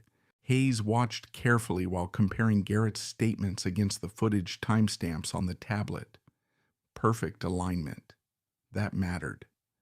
Melissa finally came downstairs fully around 10:05 p.m., wrapped in a gray cardigan, now arms folded tightly across herself. She looked less confident than earlier. Not guilty, not remorseful, just unsettled that the situation had stopped following the script she expected. Hayes approached her, near the staircase. "You know these men?" Melissa hesitated. "Yes. You invite them here tonight. They just came to talk." Hayes glanced toward the destroyed hallway table. With 5 fighters, Melissa's jaw tightened slightly. "You're twisting this." "No," Hayes replied evenly. "The cameras already handled that part. That shut her up immediately." Garrett noticed the shift from across the room. Melissa was finally realizing something dangerous. This situation no longer belonged to emotion. It belonged to records, Al. And records favored Garrett. Officer Nolan walked over carrying the brass knuckles sealed in an evidence bag. Found these by the staircase. The tattooed fighter immediately looked away. Hayes noticed that too. "Who do these belong to silence?" Nobody answered. Garrett remained seated quietly. Melissa stared at the evidence bag with visible disbelief, like she genuinely had not expected things to escalate that far physically. Maybe she hadn't. Maybe Travis convinced her the entire encounter would just humiliate Garrett publicly, but aggressive men rarely stopped exactly where they promised. Hayes turned toward Travis again. "You want to explain why your friend brought illegal weapons to somebody else's property?" "They're not mine. Didn't ask if they were yours." Travis leaned back angrily. "You acting like this guy's innocent." Hayes looked down at the tablet again. "The footage helps." Travis laughed bitterly. "Oh, so now he's some victim." Garrett finally spoke from the dining room. "I never contacted you." Everybody looked at him. Garrett's voice stayed low and steady. "I never threatened you. Never showed up at your gym. Never contacted Melissa's phone. You came here." Travis opened his mouth immediately, but Hayes cut him off first. "And brought 5 men." Silence again. Outside rain continued hammering the neighborhood while flashing patrol lights reflected across neighboring houses. People were still watching from windows. Garrett noticed Mrs. Patterson from across the street pretending to adjust her blinds for the 4th time. Small-town neighborhoods collected stories fast. This one would spread by morning. Around 10:20 p.m., another vehicle pulled into the driveway. Black Lincoln sedan. Evelyn Brooks stepped out carrying a leather folder beneath one arm. Efficient, as always. Garrett never called her personally, meaning Detective Hayes likely advised it after reviewing the footage. The moment Evelyn entered the house, her eyes assessed everything within seconds.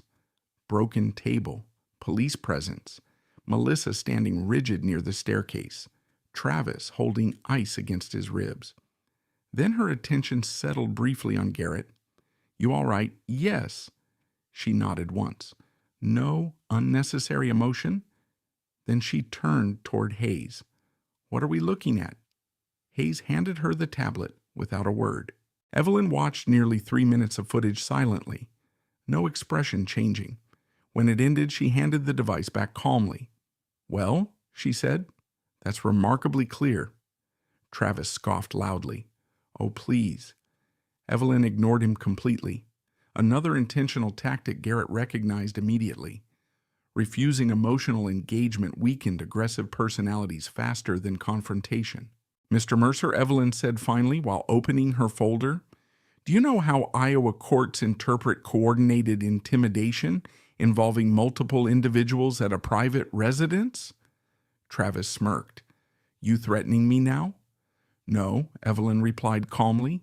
"I'm explaining consequences." Melissa stepped forward quickly. "Evelyn, maybe everybody should just calm down." Interesting. Now she wanted calm. Evelyn looked directly at her. Mrs. Butler, did you know Mr. Mercer had been sending threatening messages to your husband? Melissa hesitated too long. Bad mistake, Hayes noticed instantly. You did know, he said. It's not like that. Then explain how it is. Melissa glanced toward Travis automatically before answering. Another bad mistake. Evelyn noticed that too. Garrett watched the entire exchange quietly from the dining room. No satisfaction, mostly exhaustion.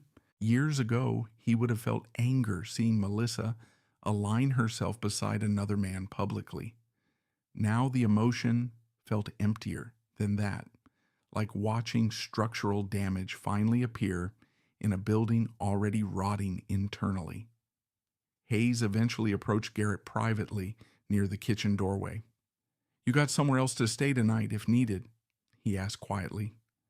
Garrett shook his head. This is my house. Hayes nodded. Fair. He lowered his voice further. You understand this probably isn't finished, right? Garrett looked toward Travis.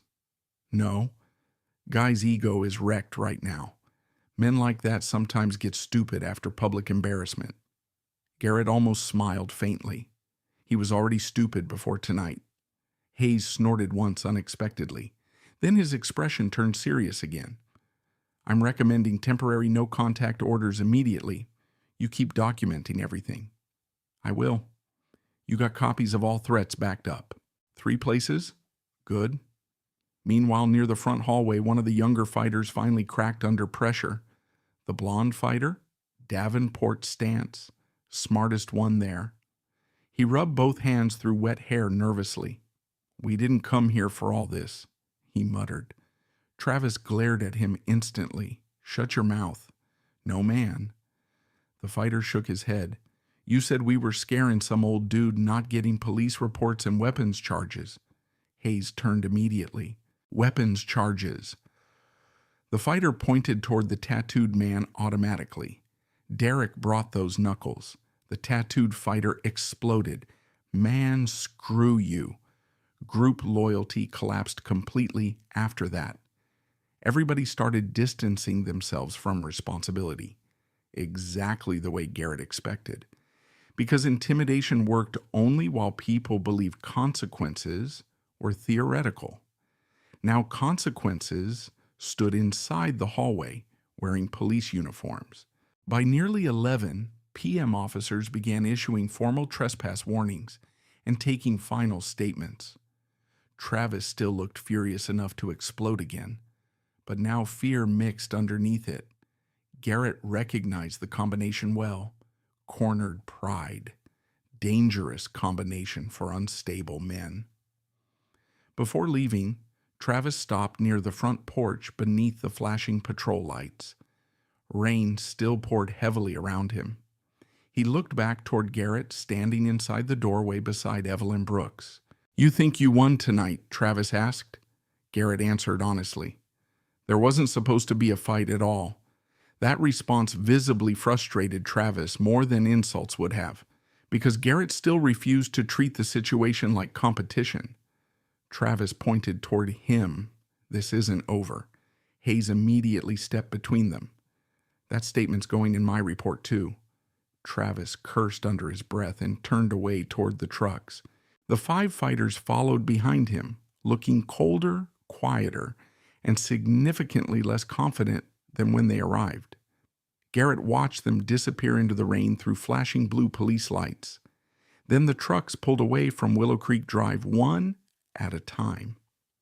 Silence slowly settled over the neighborhood afterward, broken only by rainfall and distant traffic. Inside the house, Melissa stood alone near the staircase, staring at the damaged hallway table. Garrett looked at her briefly, then at the water soaking into the hardwood floor, then at the blinking red camera light above the door. Recording still active, evidence still saving.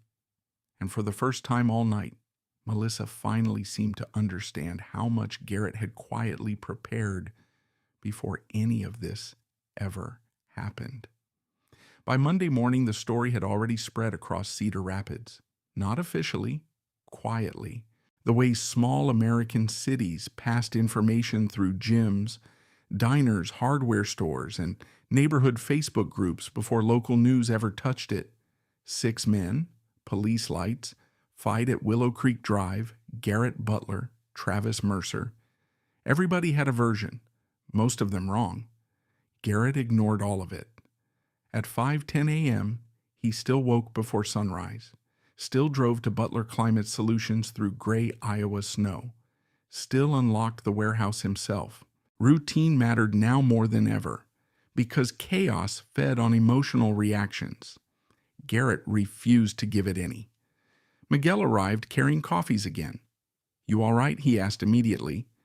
Garrett took the cup. "I'm working." "That bad, huh?" Garrett walked toward the service board where repair tickets were clipped by zip code. Miguel lowered his voice. "Guys at Iron Forge are already talking." Garrett didn't respond. Miguel leaned against the workbench. "They saying Travis got jumped." Garrett looked up calmly. By one man, Miguel smirked faintly. "Yeah, that part ain't helping his story." Garrett pinned a repair ticket onto the board. "Customers still need heat." That answer told Miguel everything. Work first, always. But while Garrett focused on compressors and payroll schedules, Melissa was beginning to understand the scale of the damage. Not emotional damage, legal damage. At 9:30 that morning, Evelyn Brooks filed emergency motions in Lynn County Family Court, temporary financial protections, property preservation requests, documentation notices, every move clean, fast, structured. Melissa received formal notification before noon. Garrett knew exactly when it happened because she called him 13 times in under 20 minutes. He answered only once. "You filed against me," Melissa demanded immediately. Garrett sat inside his truck outside a commercial repair site near Mount Vernon Road. "I protected company assets." "You made me look insane." Garrett watched snow drift across the windshield. "You invited 6 men to the house. They came to talk." "No," Garrett said quietly. "They came to intimidate." Melissa exhaled sharply. "You planned all this." That almost made Garrett laugh. Not because it was funny, because she still misunderstood him completely. "Planning and reacting were not the same thing. You think cameras and paperwork make you powerful now?" Melissa snapped. Garrett answered honestly. "No, I think they make things clear." Silence. Then her voice lowered. "You embarrassed Travis." There it was. Not concern for Garrett, not concern for the marriage, concern for Travis. Garrett leaned back in the driver's seat slowly. He embarrassed himself. Melissa hung up without another word. By Wednesday, temporary hearings had already been scheduled. Evelyn moved quickly because she understood aggressive personalities tended to escalate after losing control publicly. Inside her downtown Des Moines office, she spread documents across the conference table while Garrett reviewed them quietly. Bank records, credit card histories, withdrawal patterns. Melissa's spending had accelerated dramatically over the past 4 months. Luxury hotels, restaurant bills, designer purchases, cash withdrawals. Evelyn tapped one particular statement. She used joint funds for almost all affair-related expenses. Garrett studied the pages silently. We can prove that Evelyn gave him a look. We can prove everything. Garrett sat back in the chair. Snow drifted outside the office windows again. Iowa looked permanently gray this time of year. Evelyn folded her hands. The important thing now is emotional discipline. Garrett almost smiled faintly. That part won't be difficult. I know. Evelyn paused. Melissa's the one I'm less certain about. Garrett looked at her. She contacted Travis after police left. Evelyn nodded, repeatedly. Garrett wasn't surprised. What about him? Temporary investigation ongoing. Trespassing at minimum. Possible intimidation enhancements depending on statements. Garrett remained silent. Then Evelyn slid another folder toward him. This matters more. Inside sat printed screenshots from Travis's social media accounts. Videos, photos, Indirect threats disguised as motivational quotes, captions about weak men, captions about taking what you deserve. One recent video showed Travis shadowboxing inside Iron Forge gym while staring directly into the camera. The caption read, "Some men only understand pressure." Garrett closed the folder. He wants attention. Yes, Evelyn said, and judges hate men who publicly perform aggression during active disputes. Garrett looked toward the window. Then he'll keep getting worse. That prediction proved correct faster than expected. 2 nights later, Travis uploaded another video, this time from outside Iron Forge gym in the parking lot. No direct mention of Garrett, no names, but obvious enough. "You can't let weak people disrespect you," Travis said into the camera. Sometimes old men forget the world changed. Thousands of views appeared within hours. Then comments, speculation, rumors. But the video created another problem too. Former Black Ridge fighters started recognizing Garrett's name publicly, and once that happened, old stories began resurfacing. Friday afternoon, Detective Ron Hayes called Garrett directly. "You home tonight?" he asked. "Why?" "I'd prefer you weren't alone." Garrett sat inside the Butler Climate Solutions office reviewing supplier invoices. That serious Hayes exhaled heavily. One of Travis's guys talked. Garrett stopped turning pages. What did he say? Travis is spiraling. Angry about the footage. Angry about social media comments. Angry the other fighters backed off. Garrett already expected that. Humiliation hit men like Travis harder than physical pain ever could. "He blamed me," Garrett asked. "He blames everybody." Hayes lowered his voice slightly. "You still got those cameras recording 24/7? "Yes." "Good." The call ended there. That night, Garrett remained at the warehouse later than usual, organizing inventory alone, while freezing rain tapped against the metal roof overhead. The quiet helped him think. At 8:14 p.m., Miguel walked into the office carrying takeout containers. "My wife made too much chili." Garrett looked up. "You didn't have to do that." Miguel shrugged. "You look like somebody surviving on coffee and stress." They ate quietly at the desk while snow mixed with freezing rain outside. Finally, Miguel spoke. "You ever regret training guys like Travis?" Garrett thought about the question carefully before answering.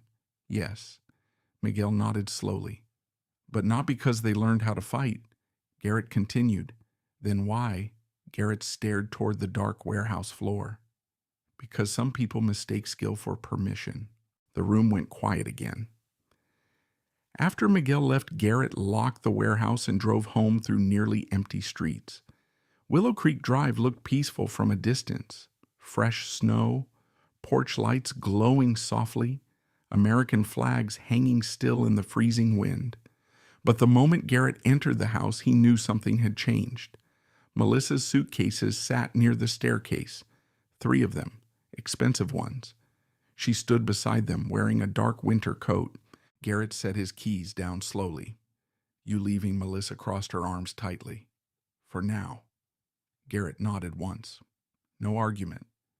That seemed to upset her more than pleading would have. "You really don't care anymore, do you?" Garrett looked at the broken hallway wall still waiting for repair. Then at the shattered table pieces stacked near the garage door. Then finally at Melissa. "I cared for a long time." Her expression shifted slightly. Not guilt. Something closer to discomfort. "You made me feel trapped in this house," she said quietly. Garrett answered honestly. "No, you just stopped respecting me." That one stayed between them. Melissa looked away first. Outside, snow continued falling softly across Willow Creek Drive, while the house stood silent around them. Then Garrett noticed something strange. Melissa wasn't taking all her things, only essentials, meaning she believed she would return later, or believed the house would eventually become hers. Anyway, Garrett watched her wheel the suitcases toward the front door, and for the first time since this entire situation began, he started wondering how far Travis Mercer might push things, now that public humiliation, police involvement, and legal pressure were all closing around him at once. The first former fighter contacted Detective Ron Hayes on a Tuesday morning. By Friday, there were 4. By the following week, Travis Mercer's reputation had started collapsing faster than Garrett expected. Not because of Garrett, because once aggressive men lost control publicly, people who stayed silent before suddenly found courage to speak. Hayes called Garrett just after 6:30 a.m. while he was loading furnace motors into Service Van 3 behind Butler Climate Solutions. "You busy always?" Hayes sounded tired again. "You remember a guy named Caleb Turner?" Garrett paused briefly. "Tall middleweight, wrestler background, quiet kid from Davenport." "Yeah, he wants to meet." Garrett closed the van doors slowly. About Travis, about Black Ridge. 2 hours later, Garrett sat inside a small interview room at Cedar Rapids Police Headquarters. While snow drifted past the narrow windows outside, Caleb Turner looked older than Garrett remembered.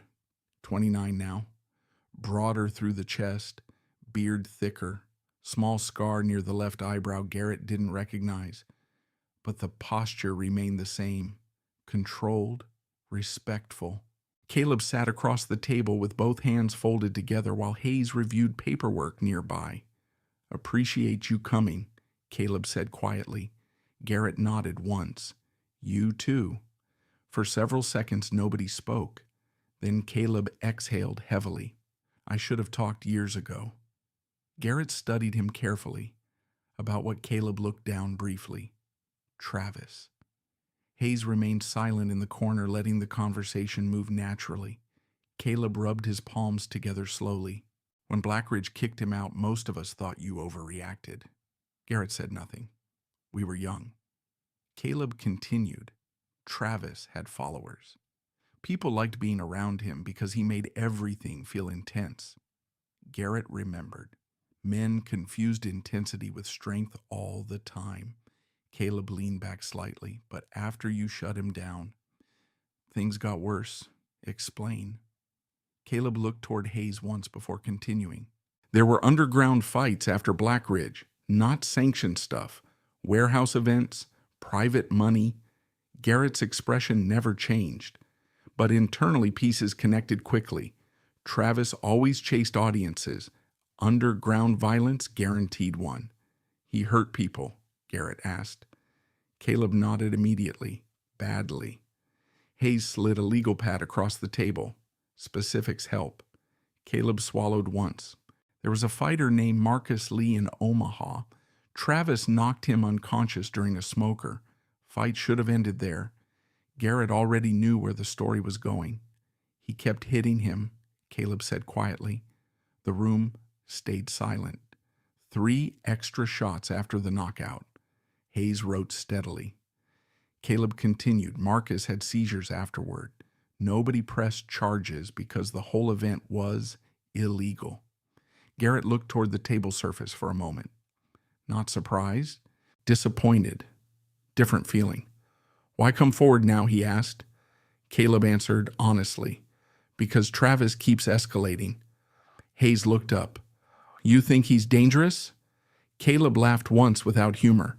"I think he likes crossing lines because nobody ever stopped him hard enough." Garrett almost responded to that, but stopped himself.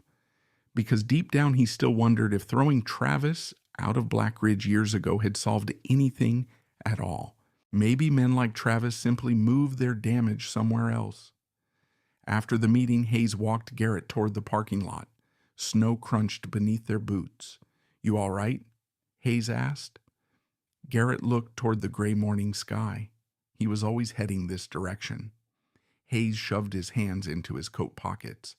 "We're building a pattern case now. Threats, trespassing, intimidation, possible assault enhancements."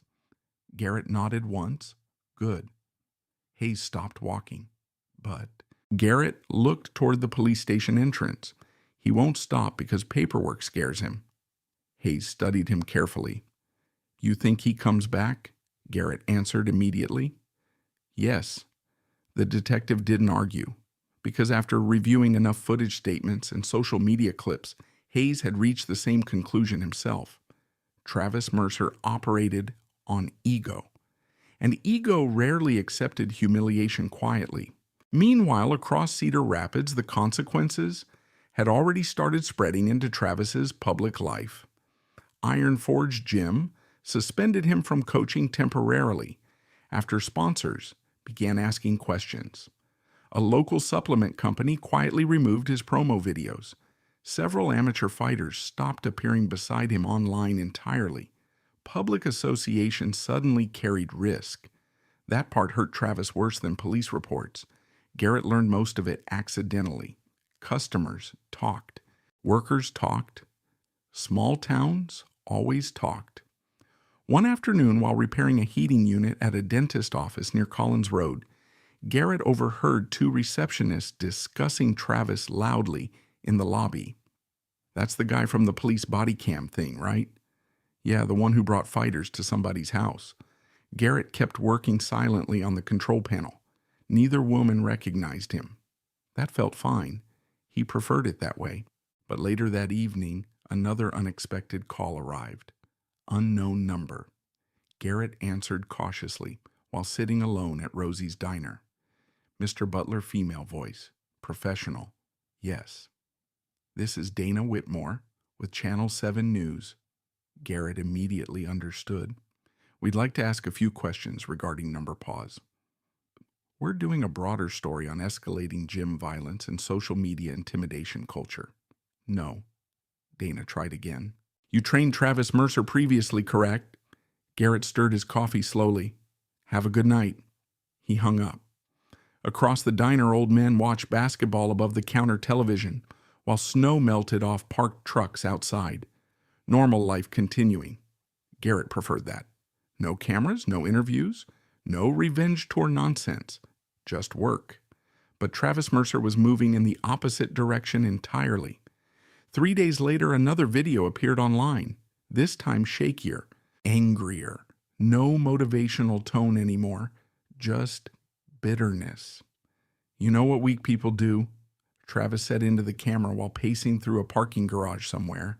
"They hide behind systems, behind lawyers, behind cops." Garrett watched the clip once from his office computer after Miguel forwarded it silently. Then another figure entered the frame briefly.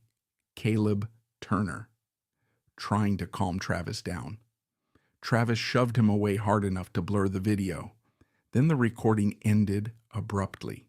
Miguel leaned against the office doorway afterward. "Guy's losing it." Garrett closed the video. He's losing control. Important difference. Control mattered, always. Later that night, Garrett drove home through fresh snowfall beneath quiet streetlights. The house on Willow Creek Drive felt emptier now without Melissa there. Not peaceful yet, just quieter. Her perfume had faded from the upstairs bathroom finally. Closet doors remained half empty. The second coffee mug stayed untouched in the cabinet. Garrett moved through the house, turning off lights automatically room by room. Then he stopped near the hallway wall where the dent from the fight still remained. He studied it silently. One burst of violence, 3 seconds, months of consequences afterward. That was the truth about aggression most people never understood. The physical moment always ended quickly. The legal, emotional, and social fallout lasted much longer. His phone buzzed. Message from Evelyn Brooks. "Court moved hearing earlier. Tomorrow morning. Travis situation escalating." Garrett typed back only one word. Understood. Then another message arrived seconds later from Detective Hayes. "Need you aware. Travis violated informal warning tonight. Approached Caleb Turner outside a gym. Witnesses involved." Garrett stared at the screen. Exactly as expected. Pressure increasing. Behavior worsening. The same cycle Garrett documented years earlier inside Black Ridge Combat Center. Except now Travis Mercer no longer had gym walls containing him, only failing self-control. Garrett locked the phone and looked through the dark front window toward the quiet street outside. Snow drifted softly beneath the porch light. No trucks tonight, no pounding fists, no shouting. But Garrett still felt it, the sense that something unfinished was moving closer again. And somewhere out in the freezing Iowa night, Travis Mercer was becoming more dangerous, precisely because the world had finally started seeing him clearly. The house sounded different after Melissa left. Garrett noticed it the first morning he woke up alone on Willow Creek Drive. No bathroom cabinet door shutting upstairs. No television running in the guest room while someone scrolled through social media half awake. No perfume lingering in the hallway air. Only the low hum of the furnace and the occasional creak of settling wood beneath February cold. Quiet. Real quiet. Garrett stood in the kitchen before sunrise holding black coffee while snow drifted slowly across the backyard beyond the glass doors. For the first time in months, he realized he could hear himself think inside the house again. That realization felt heavier than relief. By mid-March, temporary court rulings had become permanent enough to change daily life. Melissa was ordered to remain elsewhere during ongoing proceedings. Financial restrictions tightened. Joint account monitoring expanded. And Travis Mercer officially received no contact conditions tied to the active investigation. Evelyn Brooks called Garrett after the hearing. "You kept emotional control longer than most people manage," she said. Garrett sat inside his truck outside Butler Climate Solutions, watching employees load rooftop units into service vans. "That wasn't difficult." Evelyn paused. "That's because you prepared emotionally before everyone else knew the marriage was over." Garrett didn't answer, because she was right.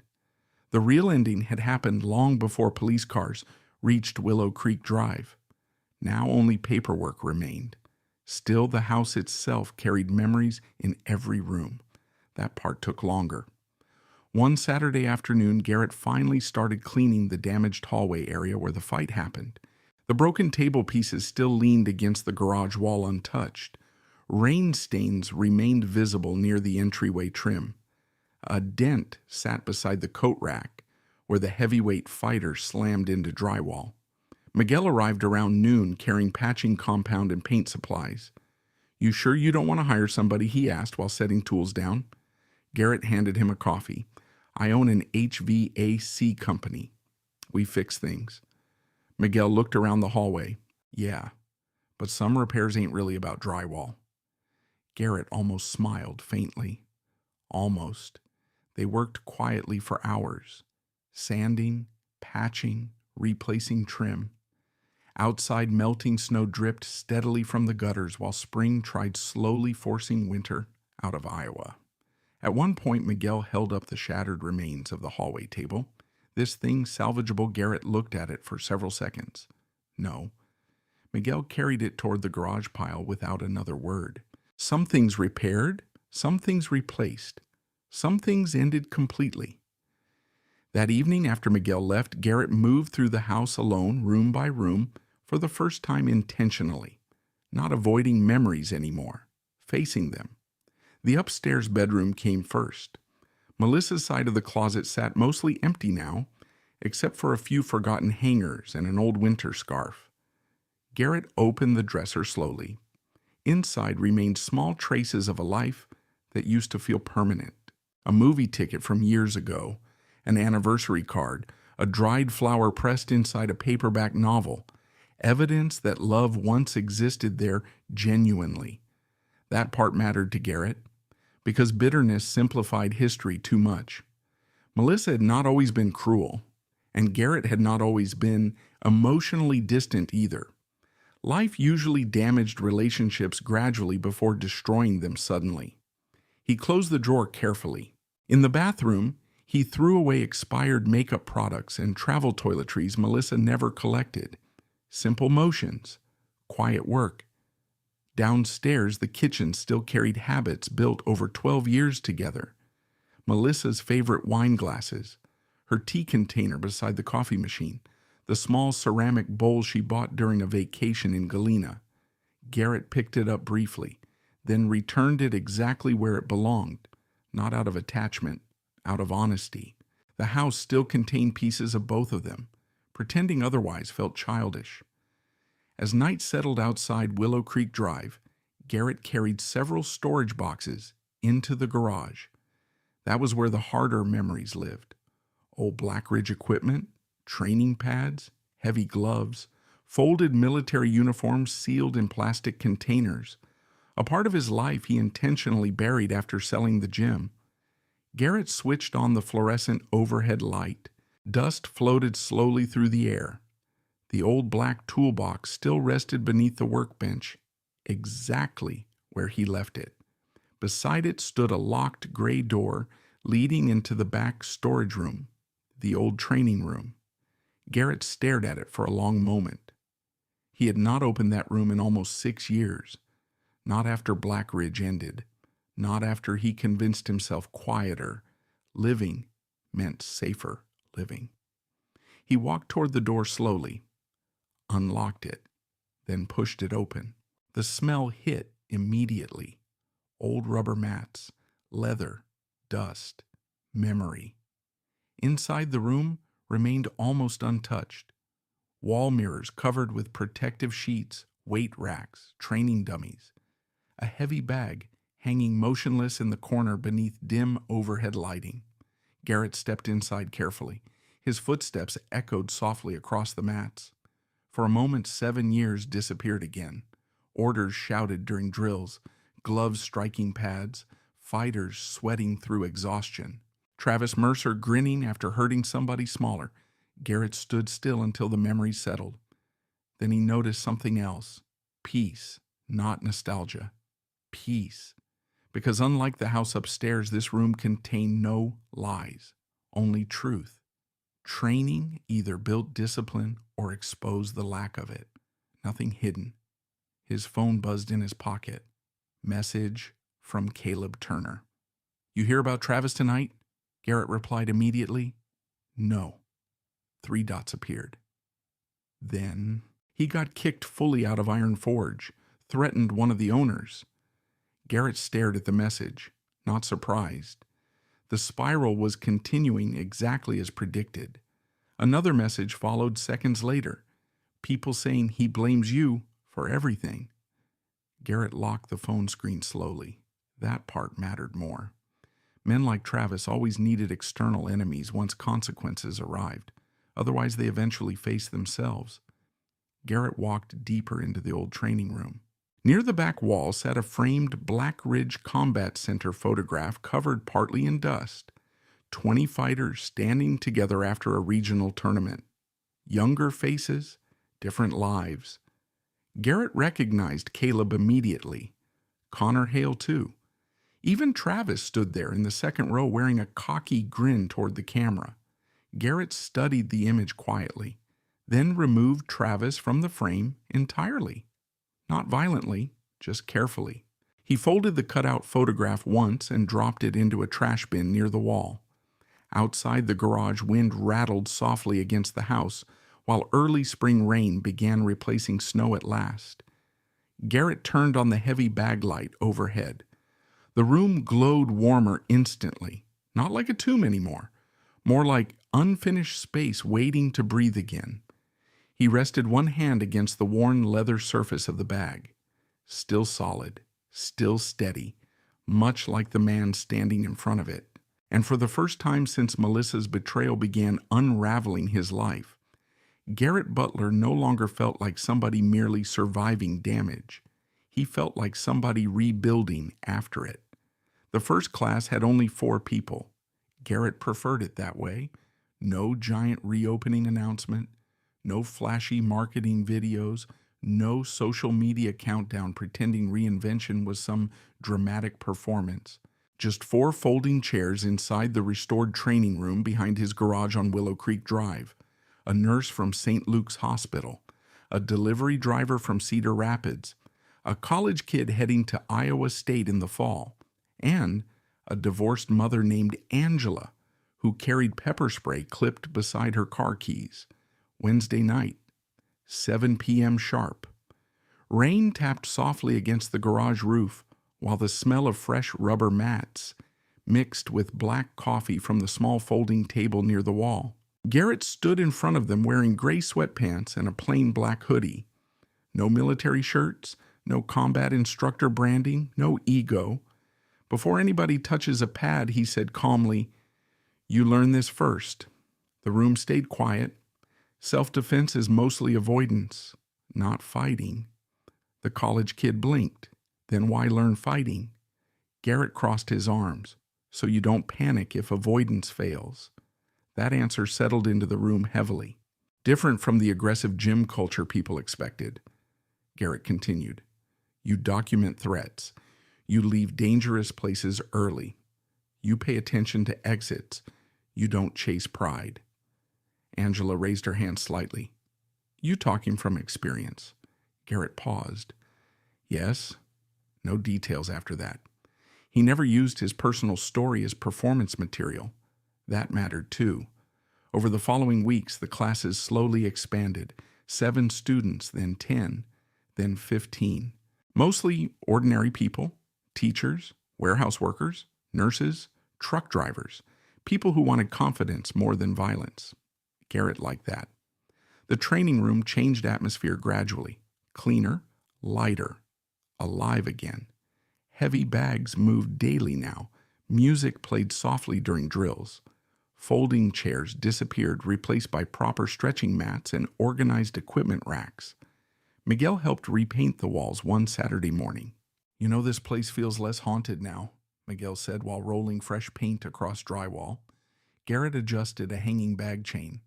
Didn't realize it looked haunted before. Miguel snorted. Brother, you had an abandoned fight room behind your garage like some retired action movie character. Garrett almost laughed at that. Almost. Meanwhile, Travis Mercer's life kept collapsing publicly. Plea negotiations began quietly after additional witness statements surfaced. Caleb Turner officially submitted documentation regarding underground fight incidents. Iron Forge Gym permanently banned Travis from the property after another confrontation involving threats against staff. And for the first time in years, Travis stopped posting online almost entirely. That silence worried Garrett more than the shouting ever did. Because unstable men became most dangerous when humiliation turned inward. One Thursday evening after class ended, the college student lingered behind, while others left. His name was Ryan. Tall, nervous energy. Recently broken nose from a bar altercation. You got a minute? Ryan asked. Garrett wiped down training pads slowly. Sure. Ryan hesitated before speaking. How come you didn't just beat that guy up immediately? Garrett looked at him. The guy from the news stuff. There it was again. The story spreading beyond the neighborhood now. Garrett set the cleaning rag down. What do you think would have happened if I attacked first? Ryan shrugged. You probably would have won. Garrett shook his head. That's not the point. Ryan stayed quiet. Garrett walked toward the heavy bag near the back wall. When men lose emotional control, he said, they usually think short term. Ryan listened carefully now. They think about winning moments, winning arguments, winning fights. Garrett rested one hand against the bag. But systems think long term. Ryan frowned slightly. Systems, police reports, courts, evidence, witnesses. The young man nodded slowly. Garrett continued. If I lost control first that night, everything afterward changes. Silence settled through the room, except for rain tapping against the garage roof. Ryan finally asked quietly, so patience is part of self-defense? Garrett looked directly at him. The biggest part. That conversation stayed with Garrett afterward, because years earlier, younger fighters never asked questions like that at Black Ridge. Back then, most men only cared about dominance. Now Garrett understood something differently. Real strength usually looked boring from the outside. Documentation, restraint, preparation, walking away. None of it looked impressive online, but all of it kept lives from collapsing. Around mid-April, Garrett encountered Melissa unexpectedly for the first time in weeks. It happened outside a Hy-Vee grocery store on Oakland Road, just after sunset. Garrett carried 2 grocery bags toward his truck when he heard her voice behind him. "You look thinner." He turned slowly. Melissa stood beside her BMW, wearing a cream-colored coat with dark sunglasses resting atop her head.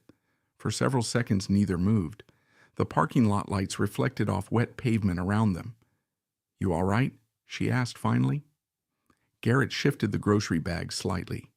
"I'm fine."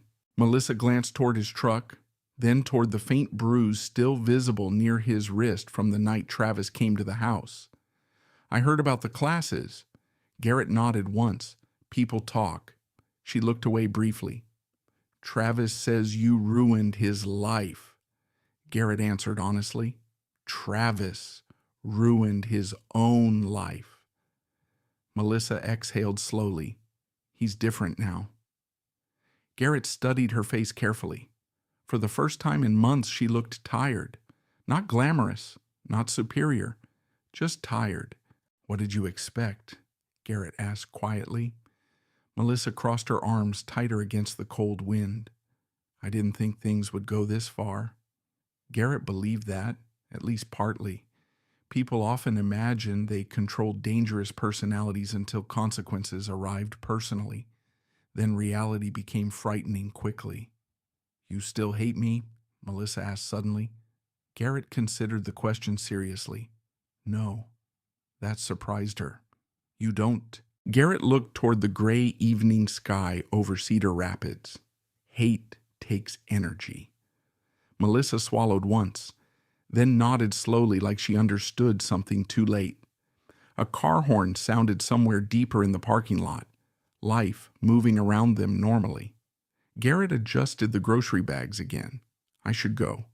Melissa looked like she wanted to say more, maybe apologize, maybe defend herself, maybe both.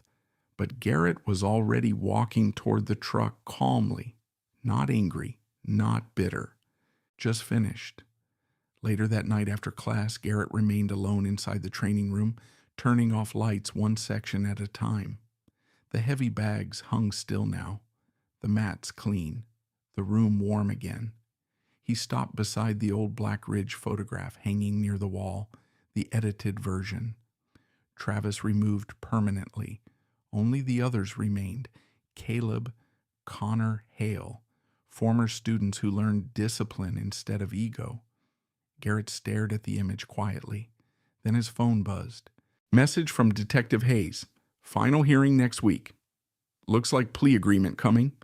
Garrett typed back, "Understood." Another message arrived immediately after. "For what it's worth, you handled this better than most people would have." Garrett read the sentence twice before locking the phone. Then he shut off the final overhead light. Outside, spring rain fell softly across Willow Creek Drive, while students walked safely to their cars after class. And standing alone in the quiet doorway of the rebuilt training room, Garrett Butler finally understood the difference between surviving chaos and becoming stronger after it. The final hearing lasted 38 minutes. Garrett timed it accidentally because the old courthouse clock above the Lynn County courtroom doors ticked loudly enough to hear from the hallway.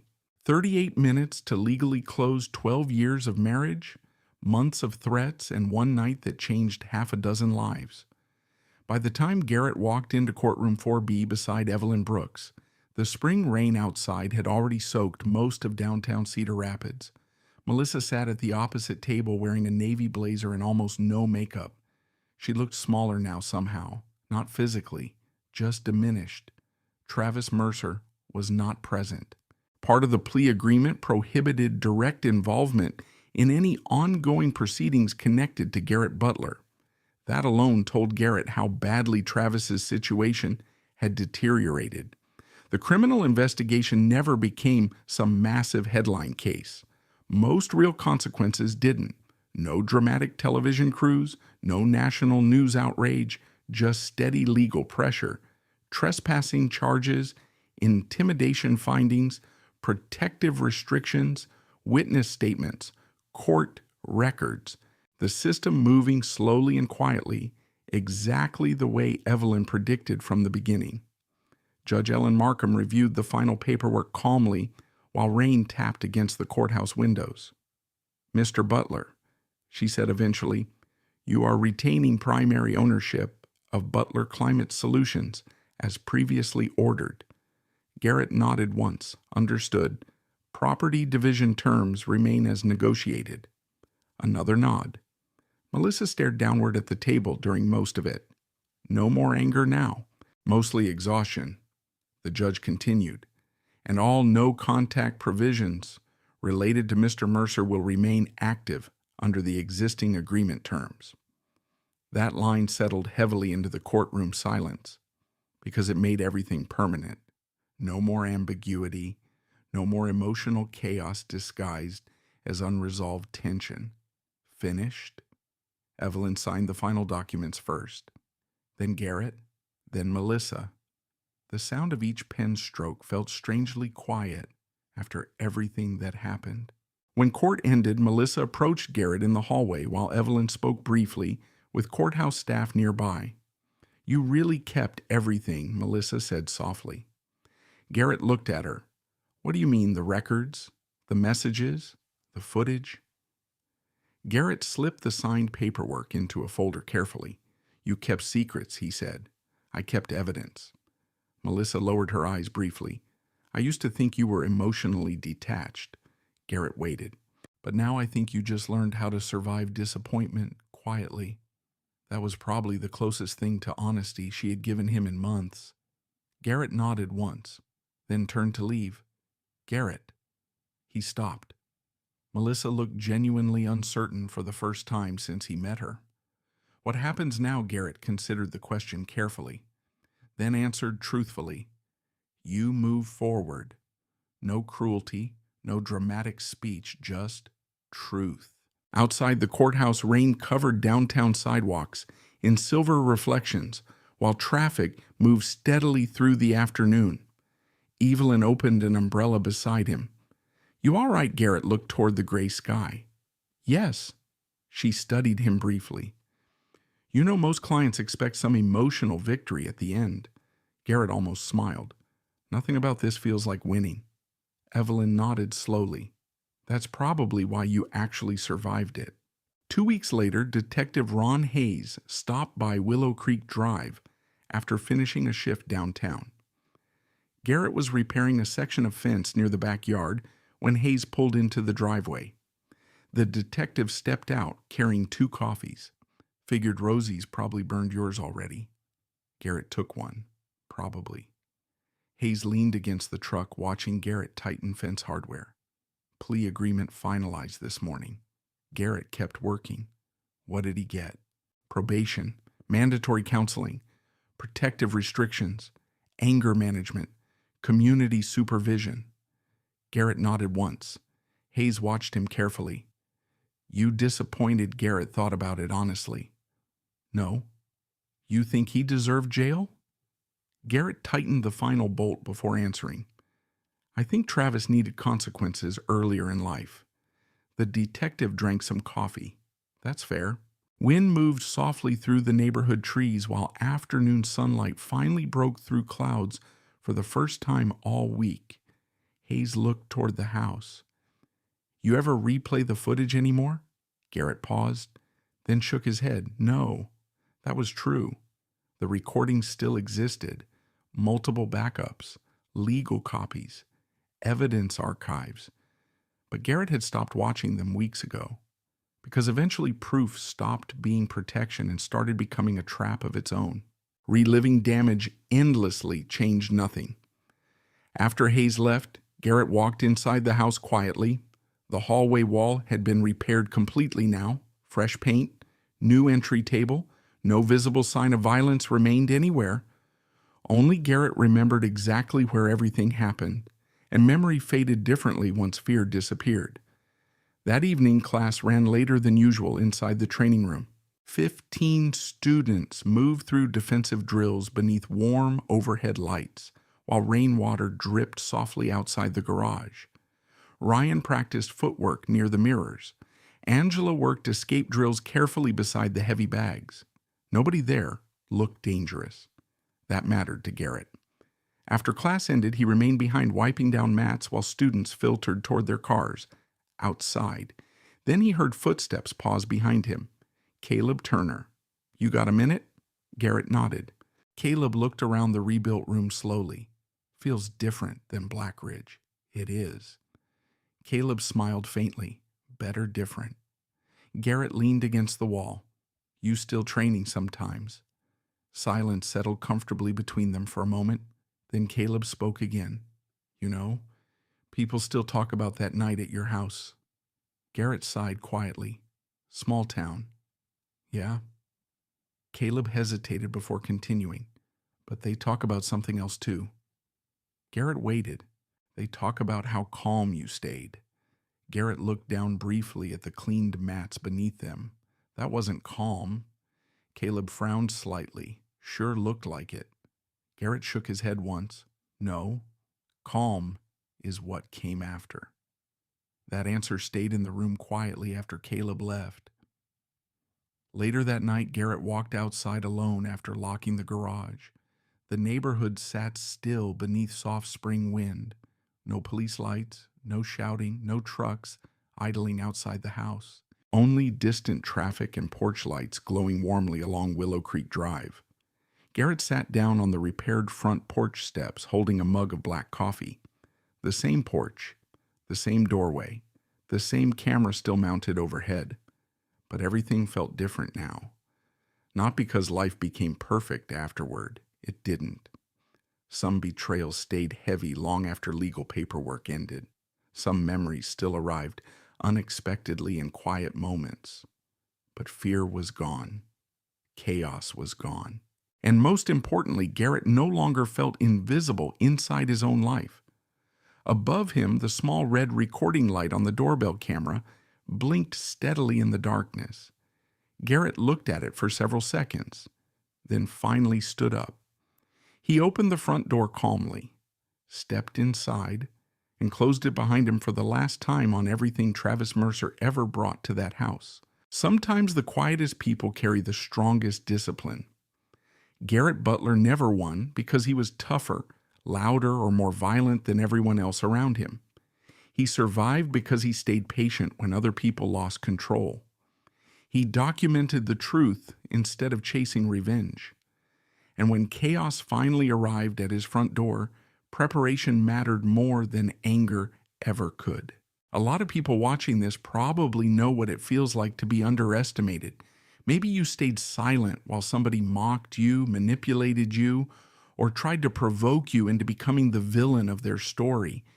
And maybe later you realized that protecting your peace, your records, and your self-control mattered more than proving strength in one emotional moment. If you've ever dealt with betrayal, intimidation, or somebody trying to push you past your limit, share your story in the comments. A lot more people understand that feeling than you think. And subscribe to the channel if you enjoy stories about quiet resilience, pressure, betrayal, and real consequences. Tomorrow's story begins with a father who disappeared for 11 years, then showed up at his son's wedding with a federal agent standing beside him.